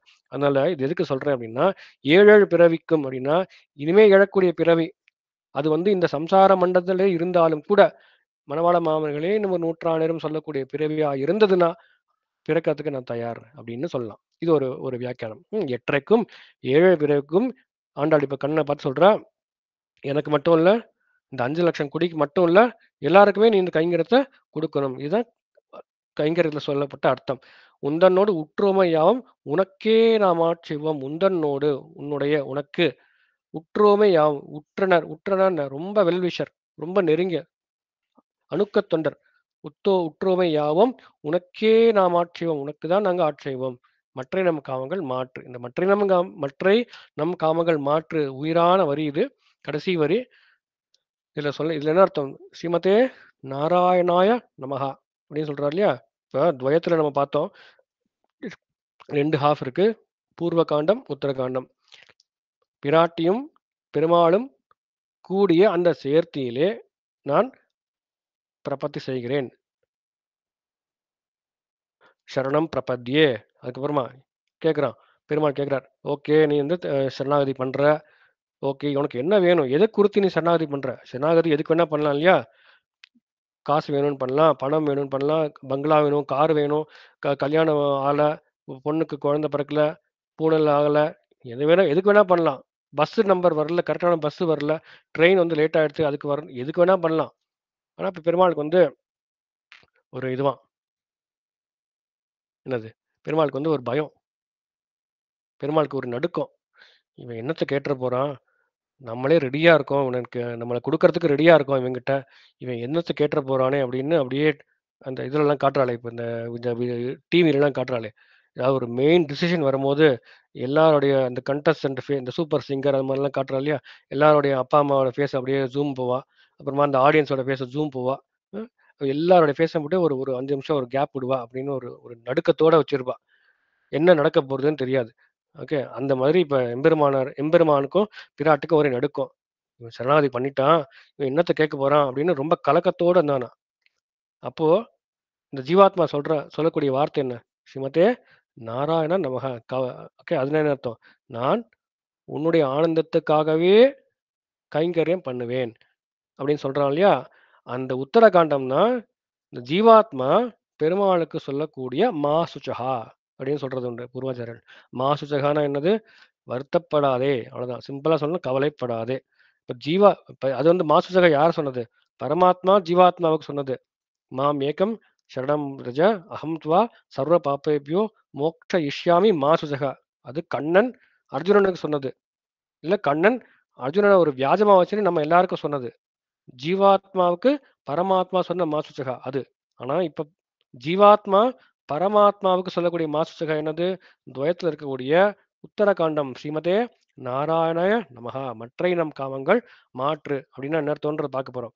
நான் எதுக்கு திரும்ப கைங்கரியம் பண்ண போறேன்? என்னுடைய ஆனந்தத்துக்காக இல்லை. அப்புறம் நாங்க பண்ணக்கூடிய கைங்கரியம் உனக்கே. ஓகே, உனக்கே நாம் ஆட்சேபம் அப்படின்னா எங்களுக்கு கைங்கரியம் பண்றோம், அந்த கைங்கரியம் பண்ணி எங்களுக்கு ஆஹா நன்னா கைங்கரியம் பண்ணியிருக்கோன்னு ஒரு ஆனந்தம் நம்மளுக்கு வருமே, அதுக்காக நாங்க பண்ணல. அப்போ எதுக்கு பண்றேன்னு கேட்டான். கைங்கரியம் பண்றோம், கைங்கரியம் பண்றதை பார்த்து உனக்கு ஒரு ஆனந்தம் வரும், அந்த ஆனந்தத்தை பார்த்து நாங்க ஆனந்தப்படணும். அதுதானே நம்மளுடைய உண்மையான குணம். நம்மளுக்கு எதுக்கு சைத்தன்யம்னு ஒன்று வச்சு கொடுத்துருக்கான்? நம்மளையும் ஒரு டேபிளாக படைச்சிருக்கலாமே பெருமாள். நம்மளை வந்து இந்த செல்ஃபோனாக படைச்சிருக்கலாம், புக்காக படைச்சிருக்கலாம், எல்லாமே படைச்சிருக்கலாமே. நம்மளுக்கு எதுக்கு சைத்தன்யம்னு கொடுத்துருக்கான்? அந்த புக்குக்கு, டேபிளுக்கு, இல்லை செல்ஃபோனுக்கு, லேப்டாப்புக்கும் சைத்தன்யம் இல்லை. எதுக்கு இந்த சைத்தன்யத்தை கொடுத்துருக்கான்னா, சைத்தன்ய காரம் எதுக்குன்னா, பெருமாள் நம்ம பண்ணக்கூடிய கைங்கரியத்தை பார்த்து ஆனந்தப்படுவான், அந்த ஆனந்தத்தை பார்த்து நம்ம ஆனந்தப்படணும். நம்ம எப்படி ஆனந்தப்பட முடியும்? இந்த சைத்தன்யம், இந்த ஜீவாத்மாக்கு இந்த சைத்தன்யம் இருந்தாதான் ஆனந்தப்பட முடியும். அதனால தான் நம்மளுக்கு கொடுத்த அந்த சைத்தன்யமே. இதை விட்டுட்டு நம்ம என்ன பண்றோம்? இதை தவிர எல்லாத்துக்கும் பயன்படுத்துறோம். ஓகே, அதனால தான் மற்ற நம் காமங்கள் மாற்று அப்படின்றதுக்கு நிறைய காரணம் சொல்லலாம். ஒன்று வந்து காமம். காமம்னா என்ன? ஆசை, டிசையர். டிசையர்னா என்ன? வேற லௌகிகமா இருக்கக்கூடிய விஷயாந்தரங்கள்ல காமம். எங்களுக்கு வந்து காசு பணம் வேணும், அதுல இருக்கக்கூடிய அந்த காமத்தை நீ மாற்றி தருவாயாக, அது ஒரு மீனிங். இல்ல இல்ல அதெல்லாம் அங்க இல்ல, வேற தேவதாந்தரங்கள்ட்ட போய் நாங்க சரணடையணும்னு ஆசை இருக்கு, அதை நீ மாற்றி தரணும், அது ரெண்டாவது ஒரு சாதாரண அர்த்தம். அது இல்ல. இல்ல இல்ல கடைசியில என்ன தேர்ன அர்த்தம் அப்படின்னா, லாஸ்ட் லேயர் ஆஃப் அர்த்தம் வந்து கைங்கரியம் தான் எங்களுக்கு பரம புருஷார்த்தம். ஆனா அந்த கைங்கரியத்துல கூட ஒரு கலை இருக்கிறது. கைங்கரியத்துல கலை எது அறுத்து தருது? அந்த மகா தான். நாங்க பண்ணக்கூடிய இந்த கைங்கரியம் ஸ்ரீமதே நாராயணாய, அது வந்து உனக்கும் பிராட்டுக்கும் சேர்ந்து நாங்க கைங்கரியம் பண்ண போறோம். அந்த கைங்கரியத்துல எங்களுக்குன்னு ஏதாவது ஒரு ஆனந்தம் வந்ததுன்னா அதை நீ போக்கித் தர வேண்டும். மருந்தே நங்கள் போக மகிழ்ச்சிக்கு என்னார் என்னதிரே. அதை கடைசியில சொல்றாரு இல்லையா முமுட்சுப்படியில துவயப்பிரகடனத்தை. எங்களுக்கு வந்து நாங்க கைங்கரியம் பண்ணிட்டே இருப்போம். ஒருவேளை எங்களுக்கு வந்து ஆஹா இந்த கைங்கரியம் ரொம்ப ஆனந்தமா இருக்கு எங்களுக்கு அப்படின்னு எங்களுக்கே எங்களை அறியாம எப்பயாவது ஒரு சான்ஸ் இந்த மாதிரி ஒரு ஆனந்தம் வந்ததுன்னா, அந்த காமம் வந்ததுன்னா, நீ தான் அதுக்கு மருந்தா வந்து எங்களுடைய நோயை போக்கி தர வேண்டும். கைங்கரியத்தில் கலையை அறுக்க வேண்டும். அதான் வந்து மற்றை நம் காமங்கள் மாற்றையிலோர் எம்பாவாய் அப்படின்னு சொன்ன அந்த இது. ஓகே, இப்ப அஹ், துவயத்துல நம்ம பார்த்தோம் இல்லையா, துவயார்த்தம் தீர்க்க சரணாகதி என்றது சாரசங்கிரகத்திலே அப்படின்னு ஒரு விஷயம் சொல்வார் ஆச்சாரிய சதத்துல அழகிய மரவாள பெருமாள் நாயனார். இப்போ வந்து நான் எதுக்கு இதை சொல்றேன் அப்படின்னா, ஆஹ், இது சொல்றதுக்கு முன்னாடி இன்னும் ஒரு ஒரு ஒரு சின்ன ஒரு விஷயம் சொல்லிக்கிறேன். இந்த குற்றேவல் எங்களை கொள்ளாமல் போகாது. கைங்கரியம் கைங்கரியம்னு சொல்லிட்டு இருக்காளே அது என்னது அப்படின்ட்டு. ஓகேவா? இப்ப கைங்கரியம்னா என்ன? பெருமாள் இடத்துல பெருமாளுடைய ஆனந்தத்துக்காகவே பண்ணக்கூடிய ஒரு வேலை தான் கைங்கரியம். நிறைய சொல்வா, ஒருத்தனுக்கு புரியவே இல்லை கைங்கரியம்னா புரியவே இல்லை. எங்க அப்பா வந்து ரயில்வேல வேலை பார்க்குறார். அவர் வந்து நிறைய டெய்லி என்ன பண்ணுவார், கையில நிறைய கறி எடுத்து போடுவார், கையில கறியா வருவார், அதான் கைங்கரியமா அப்படின்னு ஹாஸ்யமா ஒருத்தன் கேட்டாராம். இல்ல அது இல்ல, கைங்கரியம்னா என்னன்னா பெருமாளுக்கு அவனுடைய ஆனந்தத்துக்காகவே பண்ணக்கூடிய கைங்கரியம். அதனாலதான் நம்ம சித்து வச்சிருக்கான்னு சொன்னோமே. இதுக்கு வந்து நம்ம இப்ப குலசேகர பெருமானுடைய ஸ்ரீசுக்தி எடுத்தாலும் நல்லா புரிஞ்சிடும். படியாய் கிடந்து உன் பவளவாய் காண்பேனே அப்படிங்கிறார். நான் வந்து குலசேகரன் படியா திருவேங்கட மலையில இருக்கணும். நிறைய அடியார்கள் வந்து என் மேல வந்து தன்னுடைய அவளுடைய திருவடியை அப்படியே பதிச்சு உன்னை சேவை பண்ணுவா, உன்னை சேவிப்பா. அப்போ நீ வந்து ஒரு புன்முறுவல் பூப்ப. எதுக்கு புன்முறுவல் பூப்ப?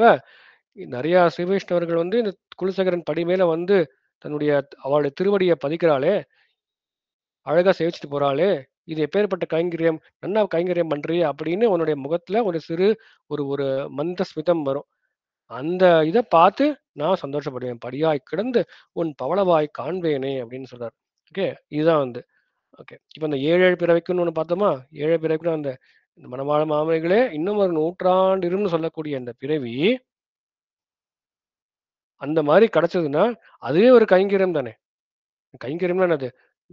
மல்டிபிள் ஃபார்ம்ஸ் ஆஃப் கைங்கரியம் இருக்கு. அதாவது மனசா வாச்சா அப்படின்னு சொல்றோம் இல்லையா, மனசால கைங்கரியம் பண்ணலாம், இல்ல வாச்சா கைங்கரியம் பண்ணலாம், இல்ல உடம்பால கைங்கரியம் பண்ணலாம், எப்படி வேணா பண்ணலாம். இப்போ வந்து இந்த மணவாள மாமனியே 100 நூற்றாண்டு சொன்னா அது வாச்சா கைங்கரியம்னு வச்சுக்கிறது. அந்த மாதிரி பிறவி கிடைச்சா அதுவும் நான் கைங்கரியமா எடுத்துன்னு போவேன் அப்படிங்கிறார் இல்லையா. அப்போ இந்த பிறவி எப்படி கிடைக்கணும் அப்படின்றதுக்கே நம்ம வந்து ஆச்சார ஹிருதயத்தை எடுத்துன்னா ஒரு ஒரு ஸ்ரீசுக்தி இருக்கு. அது 2ஆம் பிரகடனத்துல முதல் சூத்திரமே அதான். அணைய ஊர புனைய அடியும் பொடியும் பட பர்வத பவனங்களிலே ஏதேனுமாக ஜனிக்கப் பெருக திரியக் ஸ்தாவர ஜென்மங்களை பெருமக்களும் பெரியோரும் பரிகிரகித்து பிரார்த்திப்பர்கள்னு ஒரு சூத்திரம் இருக்கு. அதாவது நான் எப்படி பிறக்க ஆசைப்படுறேன்னா, அணைய ஊர புனைய அடியும் பொடியும் பட. அணைய அணைவது அரவணமேல் ஆதிசேஷன் மாதிரி ஒரு ஒரு பாம்பு படுக்கை. அந்த மாதிரி எனக்கு ஒரு பாம்பு படுக்கை மாதிரி இருக்கக்கூடிய ஒரு ஜென்மம் கிடைச்சா ஹாப்பியா எடுத்துக்க போறேன். ஊர ஊரனா வந்து பறக்கக்கூடிய வாகனம், கருடன் திருவடி இருக்கு கருடன். அந்த மாதிரி ஒரு இது கிடைச்சா ஹாப்பியா எடுத்து போறேன். அணைய ஊர புனைய ஒரு திருத்துழாய் மாதிரி ஒன்று அழகா டெக்கரேட் பண்ணிக்கிறதுக்கு ஒரு திருத்துழாய் மாதிரி ஒரு ஜென்மம் கிடைச்சதுன்னா அதை எடுத்துக்க போறேன். அணைய ஊர புனைய அடியும் பொடியும் பட பர்வத பவனங்கள், இந்த மாதிரி இருக்கக்கூடிய நிறைய பிறவிகள் அடியும் பொடியும் பட பர்வத பவனங்களிலே ஏதேனுமாக, பர்வதம் ஒரு மலையா இருக்கட்டும், இல்ல ஒரு பவனமா இருக்கணும், ஸ்ரீ வைஷ்ணவரோட இல்லத்துல ஏதோ ஒரு புழு ஜென்மம் கிடைச்சா கூட எனக்கு ஓகே. ஸ்ரீ வைஷ்ணவ ஜென்மத்துல ஸ்ரீ வைஷ்ணவரோட இல்லத்துல இருக்கணும். இந்த மாதிரி இந்த ஸ்ரீ வைஷ்ணவர் எப்படி மணவாள மாமனிகளே இன்னொரு நூற்றாண்டிரும்னு சொல்லக்கூடிய ஒரு ஸ்ரீ வைஷ்ணவர்கள், ஒரு ஸ்ரீ வைஷ்ணவர் அந்த ஸ்ரீ வைஷ்ணவரோட இல்லத்துல ஒரு புழுவா இருந்தான்னா, ஒரு பூச்சியா இருந்தான்னா, ஒரு மரமா இருந்தான்னா, ஒரு மட்டையா இருந்தான்னா, இந்த மாதிரி ஒரு பிறவி கிடைக்கும்னா அந்த இதை நாங்க கைங்கரியமா ஏத்துப்போம் அப்படிங்கிறார். அந்த ஏழை பிறவைக்குள்ள இது ஒரு அர்த்தமும் சொல்லலாம். உந்தனோடு உற்றுமையாவும் உனக்கே நாமாற்றவும் மற்றை நம் காமங்கள் மாற்று அப்படிங்கிறார். அதாவது இப்போ ஒரு முக்கியமான விஷயத்தை நம்ம தெரிஞ்சுக்கணும். கொஞ்சம் இது கூர்ந்து கவனிக்க வேண்டிய விஷயம். அதாவது ஸ்ரீவத்சன பூஷணத்துல ஒரு ஒரு சூத்திரம் இருக்கு. என்ன சூத்திரம்னா, ப சொரூபத்துக்கும் பிராபியத்துக்கும் சேர்ந்திருக்க வேணுமிரே பிராபகம் அப்படின்னு ஒரு சூத்திரம் இருக்கு. ஓகே. அது என்ன சூத்திரம்? நம்ம சொரூபம் என்னன்னு ஃபர்ஸ்ட் தெரிஞ்சுக்கணும். நம்ம நம்ம யாரு அப்படின்றத ஃபர்ஸ்ட் நன்னா புரிஞ்சுக்கணும். அதான் சொரூபம். தத்துவ, ஹித, புருஷார்த்தம்னு 3 சொல்றது உண்டு. தத்தம், ஹிதம், புருஷார்த்தம். தத்துவம்னா நம்ம சொரூபம் என்ன? ஹிதம் இந்த உபாயம் என்ன? இப்போ புருஷார்த்தம் அங்க போய் பண்ணக்கூடிய வேலை என்ன? எப்படி இதை புரிஞ்சுக்கணும்னா, நம்ம யாருப்பா? நீ யாரு? நீ ஃபர்ஸ்ட் சொல்லு. நம்ம ஒரு பேரை சொல்றோம். என் பேரே வந்து கோவிந்தன் சொல்றோம். இப்போ கோவிந்தன்னா யாரு? கோவிந்தன்னா யாரு? கோவிந்தன்னா கோவிந்தன் அப்படின்னு சொல்றோம். ஓகே. உன்னுடைய அல்டிமேட் கோல் என்ன? அல்டிமேட் கோலா அப்படின்னு கேட்குறோம். இப்படிலாம் கேட்குறியா? எனக்கு தெரியாது அப்படின்னு சொல்றான். சரி, நீ நல்லா யோசிச்சு சொல்லு. சரி, ஒரு 5 நிமிஷம் யோசிச்சுட்டு வரான். அல்டிமேட் கோல் வந்து ஒன்றும் இல்லை, இருக்கிற வரைக்கும் நல்லா சந்தோஷமா ஹாப்பியாக இருந்துட்டு போகணும், அவ்வளோதான் சொல்லுவான் நிறைய பேர். இந்த மாதிரி கேள்வியை ஒருத்தர்கிட்ட கேட்கறது. நீ யாருன்னு சொல்லு, உன்னுடைய அல்டிமேட் கோல் என்னன்னு சொல்லு. நீ யாருன்னு சொல்லு அப்படின்னு கேட்குறோம் இல்லையா? அதுதான் சொரூபத்தை புரிஞ்சுக்கிறதுன்னு அர்த்தம். நீ என்ன பண்ண போற கடைசியில் அல்டிமேட் கோல் என்னன்னு கேட்குறோம், அது பிராப்பியம்னு அர்த்தம். அப்போ பாயிண்ட் ஏ ஆரிஜின் சொல்றோம், எங்கேருந்து ஆரம்பிக்கிறோம், சொரூபம் என்னன்னு புரிஞ்சுக்கணும். எங்க போய் முடிக்க போறோம், பிராப்பியம். ஆரம்பிக்கிறதையும் முடிக்கிறதையும் நம்ம ஃபிக்ஸ் பண்ணிட்டோம்னா நம்ம எப்படி அதை அடைய போறோம் அப்படின்றது ரொம்ப சுலபமா நம்ம புரிஞ்சிடும். ஓகே.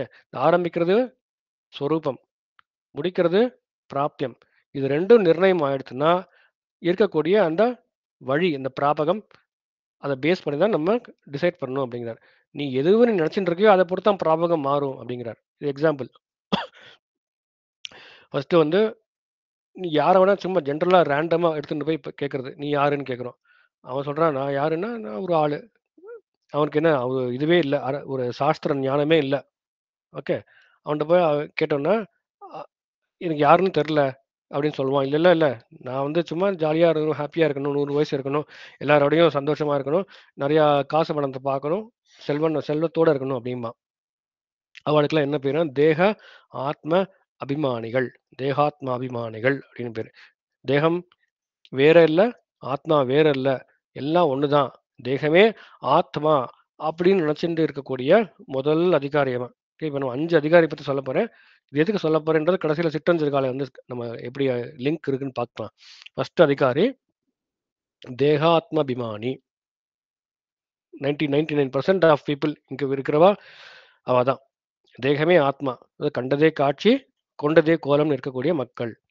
அவளுக்கு என்ன அல்டிமேட் கோல், அவளுக்கு என்ன பிராப்பியம் அப்படின்னு கேட்டால் விஷயாந்தரங்கள் தான் பிராப்பியம். ஆனால் எல்லாரோடையும் கூடி இருக்கணும், பெண்களோட கூடி இருக்கணும், நிறைய காசு வேணும், செல்வம் வேணும், பணம் வேணும், அவ்வளோதான். வேறு எதுவுமே கிடையாது. நிறைய எல்லா கண்ட்ரிஸ்க்கும் போகணும், எல்லா நாடுகளுக்கும் போகணும். இதில் செக்லிஸ்ட் வச்சுருப்பா. பிரேசில் செக், அமெரிக்கா செக் அப்படின்னு செக் வச்சுருப்பா. எல்லாத்தையும் நான் செக் பண்ணிடணும். போலன்னா பீன் தேர் டன் தட்னு ஒரு ஹேஷ்டேக் ஒன்று வச்சுருப்பா. இங்கே போயிருக்கேன், நான் பண்ணியிருக்கேன். இதுவா என்ன கிரேட் வால் ஆஃப் சைனாவா போயிருக்கேன், அப்புறமா இது அண்டார்டிகாவா போயிருக்கேன். இது மாதிரி ஒரு லிஸ்ட் வச்சுருப்பா. இது எல்லாத்தையும் நான் பார்த்துடணும். இவா யாரு அப்படின்னா தேகாத்மாபிமானிகள் அப்படின்னு அர்த்தம். இவாளுக்கு இவாளை பொறுத்த வரைக்கும் இவா தன்னை எப்படி புரிஞ்சு வச்சுட்டு இருக்கா, தேகமே ஆத்மான்னு புரிஞ்சு வச்சுட்டு இருக்கா. அதனால இவாளுக்கு என்ன பிராப்பியம், விஷயாந்தரங்கள் தான் பிராப்பியம். அப்போ நீ தேகாத்மாபிமானியா இருந்தேன்னா உன் பிராப்பியம் வந்து விஷயாந்தரங்களா இருக்கும். அப்படி இருந்ததுன்னா அதுக்கு உண்டான வழி என்ன, நீ ஓடி ஆடி காசு சம்பாதி, அந்த காசை வச்சு தான் நீ எல்லாத்தையும் பண்ண போற. அதுதான் வழி. முதல் அதிகாரி. ஓகே.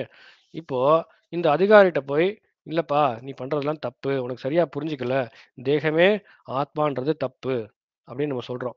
ஓகே. இதை சொல்கிறதுக்கு நம்ம வந்து இப்போ அஷ்டஸ்லோகி இருக்கு இல்லையா, பராசர பட்டருடைய அஷ்டஸ்லோகியில் ஒரு சூத்திரம் இருக்குது, ஒரு ஸ்லோகம் இருக்குது, 4வது ஸ்லோகம். அதை எடுத்துன்னு நம்ம இதை பார்க்க போகிறோம். ஓகே. தேகாசக்தாத்ம புத்திர் யதி பவதி பதம் சாது வித்யா திருத்தீயம் அப்படின்னு ஃபர்ஸ்ட் சொல்கிறார். அதாவது ஒருத்தனுக்கு தேகமே ஆத்மா அப்படின்னு புத்தி வந்ததுன்னா, தேகாசக்தாத்ம புத்திர் யதி பவதி, ஒருவேளை இந்த மாதிரி புத்தி வந்ததுன்னா யதி பவதி பதம், எந்த பதத்தை தெரிஞ்சுக்கணும் அப்படின்னா, நன்னா தெரிஞ்சுக்கணும்னா சாது வித்யா திருத்தீயம். திருத்தீயம்னா என்னது, மூன்றாவதுன்னு அர்த்தம். மூன்றாவதுன்னா எதுல மூன்றாவது, பிரணவத்துல மூன்றாவது. பிரணவம்ன்றது அ உ ம. இல்லையா? அகாரம், உகாரம், மகாரம்னு இருக்கு. மான்ற திருத்தீயம். மகாரத்துல என்ன சொல்றது? ஜீவாத்மான்னு ஒண்ணு இருக்கு. எப்ப நீ ஜீவாத்மான்னு ஒண்ணு இருக்குன்னு சொல்றியோ, அப்ப பரமாத்மான்னு ஒண்ணு இருக்கு. அது எப்படி தெரியுது? பிரணவத்துல இருக்கு இல்லையா? இப்ப ஜீவாத்மா வேற, பரமாத்மா வேறன்னு அதிலேயே ஸ்தாபனமாயிருது.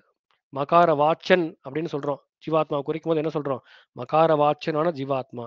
அப்புறம் அகார வாச்சனா பெருமாள் பரமாத்மான்னு சொல்றோம். அது வேற. அப்ப அதிலே தெரியுது இல்லையா? நீ மகாரத்தை உண்மையா புரிஞ்சுட்டேன்னா, மகாரம் அப்படின்றது ஒரு மகார வாச்சன்றது ஒரு ஒரு ஞானத்தால ஆனக்கூடிய ஒரு வஸ்து, ஜீவாத்மா அப்படின்றது புரியுறது. அப்போ தேகாசக்தாத்ம புத்திர் யதி பவதி பதம் சாது வித்யா திருத்தீயம். அந்த பிரணவத்துல இருக்கக்கூடிய மூன்றாவது அந்த அக்ஷரமான மகாரத்தை நீ நல்லா தெரிஞ்சுக்கோ அப்படின்னு சொல்றோம். ஓ அப்படியா அப்படின்னு போய் ஆச்சாரியங்கிட்ட என்ன கத்துக்கிறான். அந்த அந்த மகாரத்தை மட்டும் நீங்க எக்ஸ்பிளைன் பண்ணுங்க சுவாமிங்கிறான். மகாரத்தை சொல்றான். ஓ மகாரம்னா ஜீவாத்மா. ஓ அப்ப ஜீவாத்மான்னு ஒண்ணு தனியா இருக்கு. அப்ப தேகம்னு ஒண்ணு தனியா இருக்கு, ஜீவாத்மான்னு தனியா இருக்கு இல்லையா? அது அந்த அர்த்தம் உனக்கு புரிஞ்சு போயிடுறது. ஏன் அது நமக்கு சாதாரணமே பார்க்கலாம். இந்த இந்த உயிர் வந்து இந்த ஜீவாத்மா வெளியில போயிடுத்துன்னா, இந்த உடம்புக்கு நம்ம என்ன பண்ணாலும் தெரிய போறதில்ல. அதை எரிக்கிறோம், உடம்ப எரிக்கிறோம். கட்டைன்னு சொல்றோம். ஏன்? கட்டைக்கு வந்து ஒரு ஒரு மரக்கட்டை இருக்கு. மரக்கட்டைக்கு எரிச்சா தெரிய போறதா? இல்ல. கட்டை அது. அதே மாரி இந்த நெறைய பேர் கொலைக்கெல்லாம் சொல்றாங்க. இந்த கட்டை வேகறதுக்கு முன்னாடி இதெல்லாம் பார்த்துரணும்னு சொல்றோம். அப்படின்னா என்ன அர்த்தம்? இந்த உடம்பு கட்டை போல தான். அது கீழ விழுந்துருது அப்படின்னா, இந்த உயிர் பிரிஞ்சுச்சுன்னு அர்த்தம். உயிர் பிரிஞ்சிடுச்சுன்னா, இந்த உடம்புக்கு என்ன பண்ணாலும் அதுக்கு ஒண்ணுமே தெரிய போறதில்ல. நீ சந்தனத்த எடுத்து பூசு, நன்னா இருக்கு. இந்த சந்தனம் வேண்டாம். எனக்கு வந்து வேற சந்தனம் பூசுன்னு சொல்ல போறது. இல்லையே! அதெல்லாம் இந்த ஜீவாத்மா உள்ள இருக்கிற வரைக்கும் தான் இவ்வளோ ஆட்டமே. வெளில போயிடுச்சுன்னா அவ்வளோதான். ஒண்ணுமே கிடையாது. இல்லையா? அப்ப அதுலேருந்து என்ன தெரியாது? தேகம் வேற, ஆத்மா வேறன்ற அந்த ஞானம் வருது. எப்ப வருது? பிரணவத்துல சொல்லக்கூடிய அந்த மகாரம் இருக்குல்ல, அத பத்தி நன்னா தெரிஞ்சுக்கணும்னா, அதனால சாது வித்யா திருத்தீயம் அப்படிங்கிறார் முதல்ல. சரி தெரிஞ்சுண்டாச்சு. அப்போ செகண்ட் என்ன வருது? என்ன 2வது அதிகாரம் எப்படி இருக்குன்னா, சரி தெரிஞ்சுட்டோம். தேகம் வேற, இந்த ஆத்மா வேறன்னு தெரிஞ்சுட்டோம். ஆனா இந்த ஆத்மா வந்து எனக்கே அடிமைப்பட்ட வஸ்து அப்படின்னு தப்பா புரிஞ்சுட்டு இருக்கான். இந்த 2வது அதிகாரி. அவனுக்கு என்ன பேருன்னா, சுதந்திரன்னு பேரு. நான் யாருக்கும் அடிமைப்பட்டவன் கிடையாது. இந்த ஆத்மான்னு ஒண்ணு இருக்கு நான் ஒத்துக்கிறேன். தேகத்தோட வேறுபட்டதுன்னு ஒத்துக்கிறேன். ஆனா இந்த ஆத்மா எனக்கு தான் அடிமை. வேற யாருக்கும் அடிமை கிடையாது அப்படின்னு இருக்கான். அவன் வந்து சுதந்திரன்.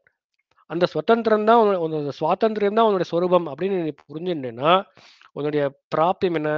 என்னோட பிராப்தியம் வந்து என்ன நானே அனுபவிச்சுக்கிறது. அவ்வளவுதானே. அப்ப அதுக்கு என்ன பேரு? கைவல்யம் மோட்சம்னு பேரு.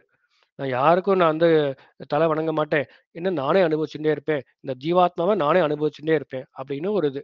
கைவல்ய மோட்சம்னு பேரு. இந்த கைவல்ய மோட்சம் கிடைக்கிறதுக்கு என்ன பண்றான் அவன்? எம்பெருமான் திருவடிகள அதான் ஈஸ்வரன் திருவடிகள சரணாகதி. அதையும் அவன் தான் குடுக்க போறான். பெருமாள் தான் குடுக்க போறான். ஈஸ்வரன் திருவடிகள்ல எனக்கு கைவல்ய மோட்சம் வேணும் அப்படின்னு ஒரு சரணாகதி பண்றான். ஒரு பிரார்த்திக்கிறான். அது வந்து உபேயாந்தரம்னு பேரு. அத பத்தி வரப்போறோம். அதுதான் இங்க மெயினா இங்க சொல்லப்போகுது. உபேயாந்தரம். ஓகே. அந்த இத அப்படியே பாஸ் பண்ணி வச்சுக்கோங்க. அத எக்ஸ்பிளைன் பண்றேன் அப்புறமா. அடுத்ததா இந்த மாரி இருக்கான்ல அந்த ஸ்வதந்திரன் இருக்கான். நான் வந்து யாருக்கும் அடிமை கிடையாது. நான் எனக்கே தான் நானே ராஜா, நானே மந்திரி. நான் யார் சொன்னாலும் கேட்க மாட்டேன் அப்படின்னு இருக்கானே, அவன் ஸ்வதந்திரன். அவன் வந்து திருந்தணும்னா என்ன பண்ணணும்? அதுக்கு வந்து பட்டர் சொல்றார், "ஸ்வாதந்திரியாந்தோ யதி ஸ்யாத் பிரதமம்."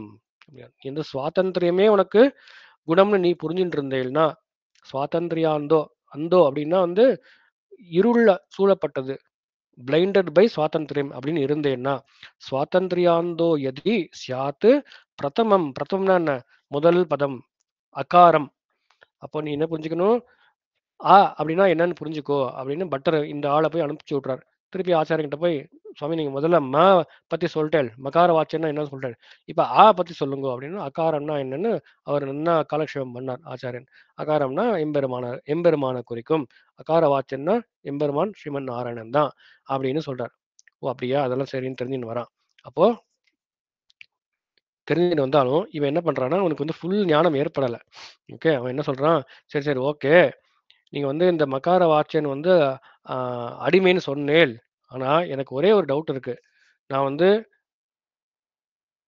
அடிமைன்றது எனக்கு புரியுது. ஆனா, நான் வந்து எல்லாருக்குமே அடிமை அப்படின்னு நான் வச்சுக்க போறேன். பெருமாளுக்கும் அடிமை, சிவனுக்கும் அடிமை, பிரம்மாவுக்கும் அடிமை, எல்லாருக்குமே இந்திரன், சந்திரன், ருத்ரன், அ எல்லா தேவதைகளுக்கும் அடிமை. அடிமைன்னு இப்ப உனக்கு புரிஞ்சுடுத்து. ஃபர்ஸ்ட் சுதந்திரன் என்ன அவனுக்கு புரியல, அடிமைன்றதே புரியவே இல்லை. அவனே தனக்கு எல்லாமே ராஜான்னு நினைச்சிட்டு இருக்கான். இப்போ அடுத்த ஸ்டெப் போய் அடிமைத்தரம்னு ஒன்று இருக்குன்னு புரிஞ்சுட்டு இருக்கான். ஆனா இவன் என்ன புரிஞ்சுக்கல அப்படின்னா, இவன் எப்படி புரிஞ்சுட்டு இருக்கான் தன்னை, நான் எல்லாருக்குமே அடிமைன்னு புரிஞ்சுட்டு இருக்கான். அந்நிய தேவதைகளுக்கு அடிமைன்னு புரிஞ்சுட்டு இருக்கான், தேவதாந்தரத்துக்கு அடிமைன்னு புரிஞ்சுட்டு இருக்கான். ஓகே, அப்ப அந்த மாதிரி இருந்தான்னா அவங்க கிட்ட போய் கேட்கறது, உனக்கு என்னப்பா கடைசியில எண்டு கோல் என்னப்பா அப்படின்னு கேட்கறான்.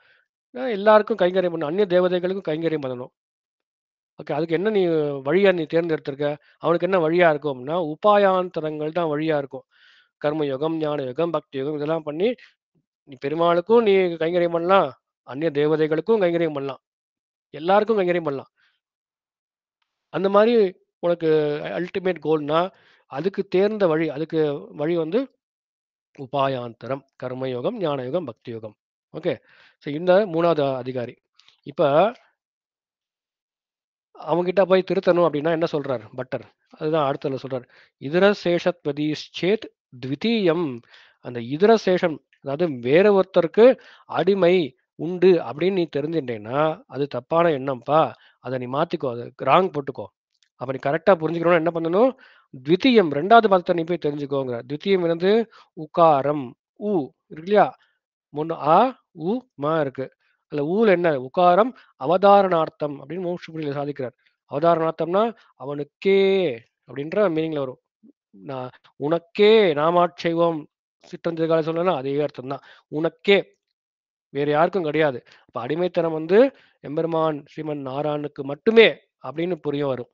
இந்த இது தெரிஞ்சிடணும், தித்திய பதத்தை தெரிஞ்சிடணும்னா, உகாரத்தை தெரிஞ்சிடணும்னா. அப்போ என்ன பண்றான், ஓகே ஓகே, நான் மிச்ச தேவதைகள்லாம் அவனுக்கும் நான் அடிமைன்னு நினச்சிட்டு இருந்தேன், இனிமேல் நான் ஒத்துன்ட்டேன், நான் சிவனுக்கு அடிமை கிடையாது, ருத்ரன், சந்திரன், இந்திரன், வருணன், குபேரன் யாருக்கும் அடிமை கிடையாதுன்னு புரிஞ்சுட்டேன்.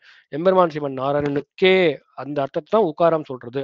ஓகே, அப்போ அவன் எப்படி புரிஞ்சுட்டு இருக்கான்னா, இந்த 4வது அதிகாரி, நான் வந்து ஒரு பிரபன்னன்னு புரிஞ்சுட்டு இருக்கேன். ஓகே, ஆனா என்னுடைய அல்டிமேட் கோல் என்ன? பெருமாளுக்கு கைங்கரியம் பண்ணணும், இதான் சாமி என்னோட அல்டிமேட் கோல் அப்படின்னு சொல்றான் அவன். ஓகே, இந்த அல்டிமேட் கோலை கொஞ்சம் எக்ஸ்பிளைன் பண்ண முடியுமா? பண்ண முடியுமே அப்படின்னா, அல்டிமேட் கோல் நான் பெருமாளுக்கு கைங்கரியம் பண்ணுவேன், ஆனா அதனால வரக்கூடிய அந்த ஆனந்தம் எனக்கு அப்படின்னு சொல்றான். இதுதான் அவனுடைய அல்டிமேட் கோல். அப்போ இந்த மாதிரி நம்ம புரிஞ்சிடணும்னா அவனுக்கு என்ன வழி, அவனுக்கு என்ன உபாயம் அப்படின்னா, தான் பற்றும் பற்று அதை உபாயமாக பாவிக்கிறான், உபாயம் நினைச்சுட்டு இருக்கான். ஓகே, பிரபத்தி தான், ஆனாலும் தான் பண்ணினேன் பிரபத்தி அப்படின்றது அவனுக்கு வழியா இருக்கு. அது வழியா வச்சுங்கன்னா அவனுடைய பிராப்தியம் எப்படி இருக்கு? சுவார்த்த கைங்கரியமீரே பிராப்தியம். கைங்கரியம் பண்ணி அதனால வரக்கூடிய ஆனந்தம் இந்த ஜீவாத்மாவுக்கு நினைச்சுட்டு இருக்கான் இந்த ஒரு அதிகாரி. ஓகே, இது 4வது. இப்ப கடைசியில ஒருத்தர் இருக்கான், அவன் என்னன்னா அவன் தான் உருப்படியா ஒழுங்கா புரிஞ்சுட்டு இருக்கான் சரணாகதன். அவன் என்ன பண்றான்னா, எனக்கு என்ன தெரியுமா அல்டிமேட் கோலு, பெருமாளுக்கு நான் கைங்கரியம் பண்ணுவேன், அதனால வரக்கூடிய ஆனந்தம் எனக்கு இல்ல, அதனால வரக்கூடிய ஆனந்தம் எம்பெருமானுக்கே, அதனால உனக்கே நாம் ஆட்சேபம், மற்ற நம் காமங்கள் மாற்றுன்னு சொல்றா இல்லையா, அதுதான். எங்களுக்கு ஒருவேளை இந்த ஆனந்தம் வந்துடுதுன்னா அதை நீ மாற்று தரணும் அப்படின்னு ஆண்டாள் பிரார்த்திக்கிறாளே, அதுதான் வந்து பரார்த்த கைங்கரியம், பரனான எம்பெருமானுடைய ஆனந்தத்துக்காகவே இருக்கக்கூடிய அடியார்கள் அப்படின்னு இவன் நன்னா தெரிஞ்சுட்டு இருக்கான். இதுதான் என்னுடைய அல்டிமேட் கோல்னு தெரிஞ்சுட்டு இருக்கான், பரார்த்த கைங்கரியம் அப்படின்னா. அதுக்கு எது தகுந்த உபாயம் என்ன? ஃபர்ஸ்ட் இந்த ஓடி ஆடி ஃபர்ஸ்ட் சேர்த்தானே தேகாத்மாபணி, ஓடி ஆடி திரவியம் சேர்த்தானே, அது கிடையாது. அப்புறமா இந்த கைவல்ய மோட்சத்தை பிரார்த்தித்தானே சரணாகதி பண்ணானே, அதுவும் உபாயம் ஆகாது. அப்புறமா உபாயாந்தரங்கள் கர்மயோகம், ஞானயோகம், பக்தி யோகம் அதுவும் கிடையாது. அதெல்லாம் வந்து அந்நிய தேவதைகளுக்கு இது பண்ணக்கூடிய ஒரு பிராப்பிய கோஷியில் சேர்ந்துரும், உபாய கோஷியில் சேர்ந்துரும். அப்புறம் 4வது, தான் பற்றும் பற்றை உபாயமாக பாவிச்சுட்டு இருக்கானே, அதுவா பிராபகமா இருக்க முடியும், உபாயமா இருக்க முடியும்? இல்ல. அப்ப இந்த பரார்த்த கைங்கரியம் அப்படின்னு நீ பிராபியத்தை நீ புரிஞ்சுட்டேன்னா உனக்கு உபாயம் வந்து அவன் ஒருத்தனே, அதாவது அவன் தான் உபாயமா இருக்க முடியும். நீ எம்பெருமானே உபாயம்னு நீ பாவிச்சுக்கிறியோ அப்பதான் உனக்கு இந்த நிலை உனக்கு சித்திக்கும், பரார்த்த கைங்கரியம் அப்பதான் உனக்கு வரும் அப்படிங்கிறார். ஓகே, எம்பெருமானே உபாயம், ஸ்ரீமன் நாராயணன் அவனை வந்து நான் உபாயமாக வரிக்கிறேன், நான் ஒண்ணுமே பண்ண மாட்டேன், நான் எனக்கு காரியத்துல நான் ஒதுங்க மாட்டேன், ஸ்வரக்ஷனே ஸ்வான்மயம் ஒழிகை அப்படிங்கிறார். நான் என்னுடைய ரக்ஷணத்துல நான் எந்த ஒரு காரியமும் நான் பண்ண மாட்டேன். அவன் வந்து என்னை ரட்சிக்கும் போது நான் தடுக்க மாட்டேன். அவ்வளவுதான். இதுதான் நம்ம பண்ணக்கூடியது. அப்போ இவன் என்ன பண்றான்? அஹ் சரண வரணம் எம்பெருமான திருவடிய வரிக்கிறான். இதை வந்து உபாயம்னு சொல்வாளா யாராவது? அப்படின்னா அது உபாயம் சொல்ல முடியாது. ஆனா உலகத்துல நிறைய பரவி கிடக்கிற இது என்ன கருத்து என்னன்னா, இவன் வந்து பெருமாளோட திருவடி பிடிச்சினானே, அதனால தானே பெருமாள் வந்திருக்கான். அப்ப இவன் பிடிக்கிற அந்த பிடிப்பு இருக்கு பாருங்க, அது உபாயம்னு நிறைய பேர் சொல்றான். அதுதான் நம்ம பார்த்தோம். ஒரு தடவை பார்த்தோம். ஏன்னா ஒரு குழந்தை இருக்கு, குழந்தை அழறுது, அழறத பார்த்து யாரோ வந்து பால் கொடுக்குறா. அப்படின்னா இந்த குழந்தை அழறுதே, அதனால தானே இந்த யாரோ வந்து பால் கொடுத்துருக்கா. குழந்தை அழலைன்னா பால் கொடுக்க யாருமே மீன் இப்போ குழந்தை அழவே இல்லைன்னா அதுக்கு எப்படி பால் கிடைச்சிருக்கும் அப்படின்னு சில பேர் சொல்றா. அதுக்கு என்ன நம்ம சமாதானம்னா, இப்ப நீங்க குழந்தை அழறத உபாயம்னு சொல்றீங்க. அப்படின்னா அழக்கூடிய எல்லா குழந்தைக்கும் பால் கிடைக்கணும். அப்பதான் அதை உபாயம்னு சொல்ல முடியும். எப்போ ஒரு குழந்தை கூட பால் கிடைக்கலையோ அது உபாயம்னு சொல்ல முடியாது. ஓகே. அப்படின்னா நிறைய குழந்தைகள் பார்க்குறோம். அதுக்கெல்லாம் வந்து கிராமங்கள் இருக்கு. நிறைய ஊர்ல கா காசு பணம் இல்ல, சாப்பாடு இல்ல. குழந்தை அழுதுண்டே இருக்கு. அதுக்கெல்லாம் வந்து யாரும் குடுக்குற மாரி தெரியல. அப்போ எது அங்க உபாயமாகும்னா, யாராவது ஒருத்தன் அங்க பக்கத்துல போயிட்டு இருக்கவன், ஆஹா இப்படி அழுதுன்னு இருக்கு. இந்த குழந்தைக்கு நம்ம ஏதாவது குடுப்போம்னு சாப்பாடு வாங்கி குடுக்குறான், இல்ல பால் வாங்கி குடுக்குறான். அப்ப அந்த ஆளோட மனசுல ஏற்படக்கூடிய அந்த ஒரு கருணை, அதுதான் உபாயம்னு வருதே தவிர, இவன் அழறதுனால அந்த குழந்தை அழுதனால, அந்த குழந்தை அழறது உபாயம்னு யாரும் சொல்லவே கூடாது. அது தப்பா புரிஞ்சுட்டு இருக்கா. அதே மாதிரி இந்த இவன் இருக்கானே ஒரு சரணாகதன் இருக்கான்ல, அவன் பண்ணக்கூடிய அந்த பிரபத்தி, நான் சரணாகதி பண்ணிட்டேன், நான் பிரபத்தி பண்ணிட்டேன், அதனால எனக்கு மோட்சம் கொடுத்தான் அப்படின்னு கிடையவே கிடையாது. இவன் பண்ணக்கூடிய அந்த பற்று என்னைக்குமே உபாயம் ஆகவே ஆகாது. அப்ப எதுக்கு இது பண்ணணும் அப்படின்னா, இது வந்து ஒரு அதிகார விசேஷனம். நான் ரெடிப்பா, நீ என்ன ப்ரொடெக்ட் பண்றதுக்கு நான் ரெடி. இதுவரைக்கும் நான் விமுகரா போயிட்டு இருந்தேன், எங்கேயோ திரிஞ்சுட்டு இருந்தேன். இப்ப நீ வந்து நிறைய தடவை நீ காப்பாத்த நீ ட்ரை பண்ண, நீ வந்து நல்வழிப்படுத்த நீ வந்த. ஆனா நான் வந்து விமுகரா போயிட்டே இருந்தேன். ஆனா நான் இனிமே வந்து எனக்கு புரிஞ்சுன்ட்டேன். ஆச்சாரியனுடைய அனுகிரகத்தினால, பிராட்டியோட புருஷகாரத்தால புரிஞ்சுன்ட்டேன். இனிமே நீ வந்து என்ன ரட்சிக்கோ. நான் எந்தவித இதையும் நான் ஒண்ணுமே பண்ண மாட்டேன். நான் ரெடி அப்படின்னு அந்த ஒரு ஒரு இன்ட்ரெஸ்ட்ட தெரிவிக்கிறது. நீ இனிமே என்ன பார்த்துக்கோ அப்படின்னு நம்ம ஒரு அக்னாலஜ் பண்றோம் இல்லையா? அதுதான். அது ஒரு அதிகார விசேஷணமே தவிர, அது உபாயம் கிடையாது. அப்ப உபாயம் வந்து எப்பயுமே நம்ம சமுதாயத்துல சேத்தனன் விஷயத்துல ஒண்ணுமே கிடையாது. நோ ஆக்ட் ஆஃப் சேத்தனன் கேன் பி எ உபாயம். உபாயம் எம்பெருமான் ஸ்ரீமன் நாராயணன் ஒருவனே. அப்படி இருந்தாதான் எம்பெருமான் ஸ்ரீமன் நாராயணனே உபாயம் நீ புரிஞ்சுக்கிறியோ, அப்பதான் உனக்கு இந்த பரார்த்த கைங்கரியம் கிடைக்கும். அப்படி நீ புரிஞ்சுக்கலைன்னா உனக்கு கிடைக்கக்கூடிய இது என்னது? சுவார்த்த கைங்கரியம் கிடைக்கலாம், இல்ல அந்நிய தேவதைகளுக்கு கைங்கரியம் கிடைக்கலாம், இல்ல கைவல்ய மோட்சம் கூட கிடைக்கலாம், இல்ல விஷயாந்தரங்கள்ல நிறைய பேருமே சுத்தின்னு இருக்கலாம்.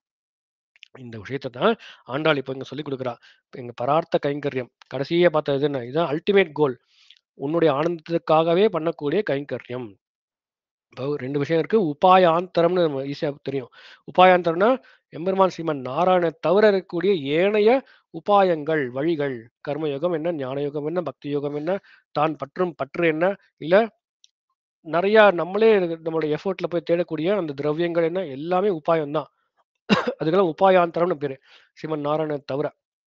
அதே மாரி உபேயாந்தரம்னு கூட ஒண்ணு இருக்கு. உபேயாந்தரம்னா, பெருமாள் கிட்ட எத போய் கேட்கிறோம்? காசு குடு, பங்களா குடுன்னு கேட்கிறோம். இதெல்லாம் உபேயாந்தரம். இல்ல கைவல்யத்த குடு, இல்லன்னா அந்நிய தேவதைகளுக்கு கைங்கரியம் பண்றது ஒரு ஆப்பர்ச்சுனிட்டிய குடு, இல்ல உனக்கே கைங்கரியம் பண்ணக்கூடிய ஆப்பர்ச்சுனிட்டிய குடு. ஆனா, அதுலயும் எனக்கு ஆனந்தம் வேணும்னு கேட்கிறோமே. இதெல்லாம் உபேயாந்தர கோஷ்டி. அப்ப உபாயமும், உபேயமும் எப்பவுமே சேர்ந்தே இருக்கணும். இன்னும் சேர்ந்தே இருக்கணும்னு என்ன அர்த்தம்? எம்பெருமானே உபாயமா இருக்கணும். எம்பெருமானுடைய ஆனந்தத்துக்காகவே கைங்கரியம் பண்ணணும். அப்பதான் வந்து இது கரெக்டா அழகான ஒரு டாட்டட் லைன்ல வரும். அப்போ சரணாகதினா என்ன? எம்பெருமானே உபாயம்னு வரிக்கிறது. அவனுடைய ஆனந்தத்துக்காகவே கைங்கரியம் பண்றது. இதான் பரார்த்த கைங்கரியம். இந்த அர்த்தத்த தான் இந்த 28லயும் 29லயும் சேர பிடிச்சு சொல்றா. இதுதான் துவயத்துல சொல்லக்கூடிய விஷயமும் இதுதான். துவயத்துல வந்து என்ன சிவன் நாராயணனும் சரணம் பிரபதி அந்த துவயத்தை அனுசந்தானம் பண்ணிக்கிறது. அதுல வந்து பார்த்தோம்னா, இப்ப நம்மாழ்வார் திருவாய்மொழியில இந்த இத வந்து அழகா 2 இடத்துல சொல்லியிருக்காரு. அதுவும் 2 இடமே திருவேங்கட பாசுரம் தான். ஓகேவா? முதல் காண்டம் இருக்கே, சிவன் நாராயண சரணம்னு ஆரம்பிக்கிறது இல்லையா? அத நீங்க மனசுல அனுசந்தானம் பண்ணிக்கோங்க. அதோட அர்த்தத்த எங்க சொன்னார்ன்னா, 6ஆம் பத்துல 10ஆம் திருவாய்மொழி. அகலகில்லேன் இறையும் என்று அப்படின்னு சொல்லக்கூடியதுல வந்து, அந்த பூர்வ கண்டத்துடைய அர்த்தத்த அங்க அனுஷ்டிச்சார். அதுக்கப்புறமா கைங்கரியத்தை எங்க சொன்னாரு? நான் என்ன பண்ணுவேன் அப்படின்றத எங்க சொன்னாருன்னா, ஒழிவில் காலமெல்லாம் 3ஆம் பத்துல 3ஆம் திருமுறை சொன்னார். ஒழிவில் காலமெல்லாம் உடனாய் மன்னி அப்படின்னு சொன்னார். இல்லையா? ஆனா, இதுல என்ன பார்த்தீங்கன்னா, திருவாய்மொழியில இருக்கக்கூடிய இந்த ஆர்டர் அப்படியே மாத்திருக்கும். துவயத்துல இருக்கக்கூடிய அந்த உத்தரகண்டத்த முதல்ல சொன்னார் திருவாய்மொழியில. 3ஆம் பத்து 3ஆம் திருவாய்மொழியில. துவயத்துல இருக்கக்கூடிய பூர்வ காண்டத்தோட அர்த்தத்த பின்னாடி சொன்னார். அப்படியே ஆர்டர மாத்திட்டார். ம். இதே மாரி தான் ஸ்ரீராமாயணத்திலயும் அந்த ஆரண்ய காண்டம் ஒரு ஒரு பர்ட்டிகுலர் பாகம் வரைக்கும் இந்த கைங்கரியம் அந்த பலன பத்தி சொல்லிட்டார் மகரிஷி. அதுக்கப்புறம் இந்த பலனை எப்படி அனுஷ்டிக்கணும் அப்படின்னு சொன்னார். இந்த ஆரண்ய காண்டத்துக்கு மேற்கொண்டு வரக்கூடிய யுத்த காண்டம் வரைக்கும். ஆனா அந்த சரணாகதி கத்தியமும், ஸ்ரீவத்சன பூஷணமும் எப்படின்னா, இது அப்படியே எப்படி அனுஷ்டிக்குமோ அதே மாதிரியே இருக்கும். அனுஷ்டிக்கிற கிரமத்திலேயே இருக்கும். நான் உன் திருவடிகளை அனுஷ்டிக்கிறேன். அதனால எனக்கு பலமாக இந்த கைங்கரியத்தை குடு அப்படின்னு அந்த ஆர்டர்லயே இருக்கும். அனுஷ்டான கிரமத்திலேயே இருக்கும். ஸ்ரீவத்சன பூஷணமும், சரணாகதி கத்தியமும். வெரஸ் இந்த திருவாய்மொழியும், இந்த ஸ்ரீராமாயணமும் அப்படியே மாத்தியிருக்கும். நீ எப்படி வேணா புரிஞ்சுக்கலாம். அதாவது இப்போ ஒரு எக்ஸாம்பிள் சொல்றேன். இப்போ ஒரு சின்ன பையன் இருக்கான். சின்ன பையன போய் வாட் இஸ் யுவர் ஆம்பிஷன்னு கேட்குறோம். ஆம்பிஷன் உடனே எனக்கு வந்து அவன் என்ன சொல்றான்? நான் வந்து ஒரு அ அ டாக்டர் ஆகணும் அப்படின்னா.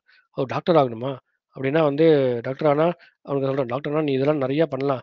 நீ உனக்கு இவ்வளோ காசு கிடைக்கும். அப்புறம் நீ இவ்வளோ நல்லா சுகமா இருக்கலாம். நெறைய நல்ல ஒரு சோஷியல் ஸ்டேட்டஸ் இருக்கும். செல்ஃப் எஸ்டீம் இருக்கும். அது இதுன்னு நல்லா அவன போற பொலிய டாக்டர் ஆனா அவனுக்கு என்னலாம் பெனிஃபிட்ஸ் இருக்குன்னு ஃபர்ஸ்ட்டு சொல்லிடுறோம். அப்படியா? ஓகேன்னு அவன் நல்லா கேட்டுக்கிறான். அவனுக்கு டாக்டர்னா சும்மா ஏதோ ஒரு அ யாரோ ஃப்ரெண்டு சொல்லியிருக்கான் டாக்டர்னா நல்லா இருக்கும்னு. அத அவனுக்கு ஃபுல்லா நம்ம எக்ஸ்பிளைன் பண்ண உடனே, இவ்ளோ சூப்பரா இருக்கே டாக்டர். அப்ப நான் என்ன பண்ணணும்னு கேட்குறான். அப்ப நீ இதெல்லாம் எம்பிபிஎஸ் வாசிக்கணும். அப்புறமா நீ வந்து சர்ஜன் வாசிக்கணும் எல்லாம் சொல்றோம். அப்போ ஃபர்ஸ்ட்டு நம்ம என்னத்த சொல்றோம்? அல்டிமேட் கோல ஃபர்ஸ்ட்டு சொல்லிடுறோம். அதுக்கப்புறமா நான் அனுஷ்டானத்து கிரமத்த சொல்றோம். இது ஒண்ணு பார்க்குறோம் இல்லையா? இல்ல இது ஒண்ணு. ஆனா இவன் அனுஷ்டிக்கும்போது என்ன பண்றான்? ஃபர்ஸ்ட்டு எம்பிபிஎஸ் எல்லாம் படிச்சுட்டு கடைசில தான் அதுக்கு பலத்த பலத்த இது பண்றான். புரியுதா? அதேதான். இப்ப நம்ம சரணாகதி கத்தியத்த எடுத்திருந்தாலும், அது அனுஷ்டானம் கிரமத்துல என்ன இருக்கோ அப்படியே அனுஷ்டிச்சார் எம்பெருமானார். ஸ்ரீவத்சன புராணத்துல சொல்ற அர்த்தமும் அப்படிதான். அனுஷ்டானத்துல என்ன இருக்கோ அதேதான். துவயத்துல எப்படி இருக்கோ அப்படியேதான். ஆனா, இந்த திருவாய்மொழியிலயும், இந்த ஸ்ரீராமாயணத்திலும் அப்படியே மாறி இருக்கும். ஒண்ணும் பிரச்சனை இல்ல. தப்பு ஒண்ணும் இல்ல. அது வந்து ஃபர்ஸ்ட்டு வந்து அந்த இது சொல்லிட்டு, இவ்வளோ இது நன்னா இருக்கும், இவ்வளோ நன்னா இருக்கும் எல்லாம் சொல்லிட்டு, பலன் கைங்கரியம்னா இவ்வளோ நன்னா இருக்கும் எல்லாம் சொல்லிட்டு, அதுக்கப்புறமா "ஓ! அப்படியா? நானும் அனுஷ்டிக்கிறேனே" அப்படின்ட்டு அப்புறம் தான் அந்த 6ஆம் பத்துல அனுஷ்டிக்கிறார். அப்ப திருவேங்கடத்திலேயே எல்லாத்தையும் முடிச்சுட்டார். 3ஆம் பத்து 3ஆம் திருவாய்மொழி, 6ஆம் பத்து 10ஆம் திருவாய்மொழி. அப்புறம் அது எதுக்கு சாமி 4 7ஆம் பத்து 8ஆம் பத்துல எதுக்குன்னா, அதெல்லாம் அது ஒரு சப்போர்ட்டிங் தான். இங்கேயே 6 பத்துலயே எல்லாத்தையும் சொல்லிட்டாரு. மிச்சம் 7, 8, 9 10லாம் வந்து சப்போர்ட்டிங் தான். அப்படின்னு ஒரு வியாக்கரணம் சொல்றா. சரி. இருந்தாலும் இப்ப என்ன நமக்கு தேரின அர்த்தம்னா, எம்பெருமானே உபாயம், எம்பெருமானே உபேயம்ன்ற அர்த்தத்த இந்த பாசுரத்துல சொல்லி முடிக்கிறா ஆண்டாள். சிற்றஞ்சிறுகாலையில. அதுக்கப்புறமா கடைசி பாசுரம் 30வது பாசுரத்துல சுருக்கமா சொல்லிட்டு இத முடிச்சிடலாம். வங்கக்கடல். இந்த பாசுரத்துல தான் ஆண்டாள் தானான பாசுரத்திலே தானான தன்மையிலே பாடுறா. 29 பாசுரம் வரைக்கும் தன்னை ஒரு கோபிமாரா பாவிச்சுண்டு பாடின ஒரு அ பாசுரங்கள்ல திருப்பாவை. இங்க வந்து அவ சொல்லிக்கிறா, "பட்டர் பிரான் கோதை." நான் யாரோட புத்திரி தெரியுமா? பெரியாழ்வாருடைய பெண் பிள்ளை. பட்டர் பிரான் கோதை அப்படிங்கிறா. "வங்கக் கடல் கடைந்த மாதவனை கேசவனை திங்கள் திருமுகத்துச் சேயழியா சென்று இறைஞ்சி." இறைஞ்சி. யார இறைஞ்சி? பெருமாள போய் சென்று இறைஞ்சி. என்ன பண்ணா? அதுக்கப்புறம் அங்கு அப்பறை கொண்டவாற்றை. ஆற்றைனா அந்த அந்த பிரகாரத்தை, அந்த கிரமத்தை. அங்கு அப்பறை அந்த பறையை பெற்றவர்களான இந்த பெண் பிள்ளைகள், இந்த கோபிமார்கள். இந்த ஆண்டாள் கேட்டுட்டா 29வது பாசுரத்துல. அதனால கண்ணனும் தந்தோம் தந்தோம் தந்தோம்னு எல்லாருக்கும் இந்த கைங்கரியத்த வாரி வழங்கிட்டான். அந்த மாரி எப்படி அந்த அந்த ஒரு சரித்திரம் இருக்கே. அங்கு அப்பறை கொண்ட வாற்றை அப்படிங்கிறார். வங்கக் கடல் கடைந்த மாதவனை, கேசவனை திங்கள் திருமுகத்து அந்த மாதவனை, கேசவனை இந்த வங்கக்கடல் வங்கம்னா கப்பல். நெறைய கப்பல்கள், மரக்கடல் மரக்கப்பல்லாம் போயின்னு இருக்கக்கூடிய அந்த அ திருப்பாற்கடல்.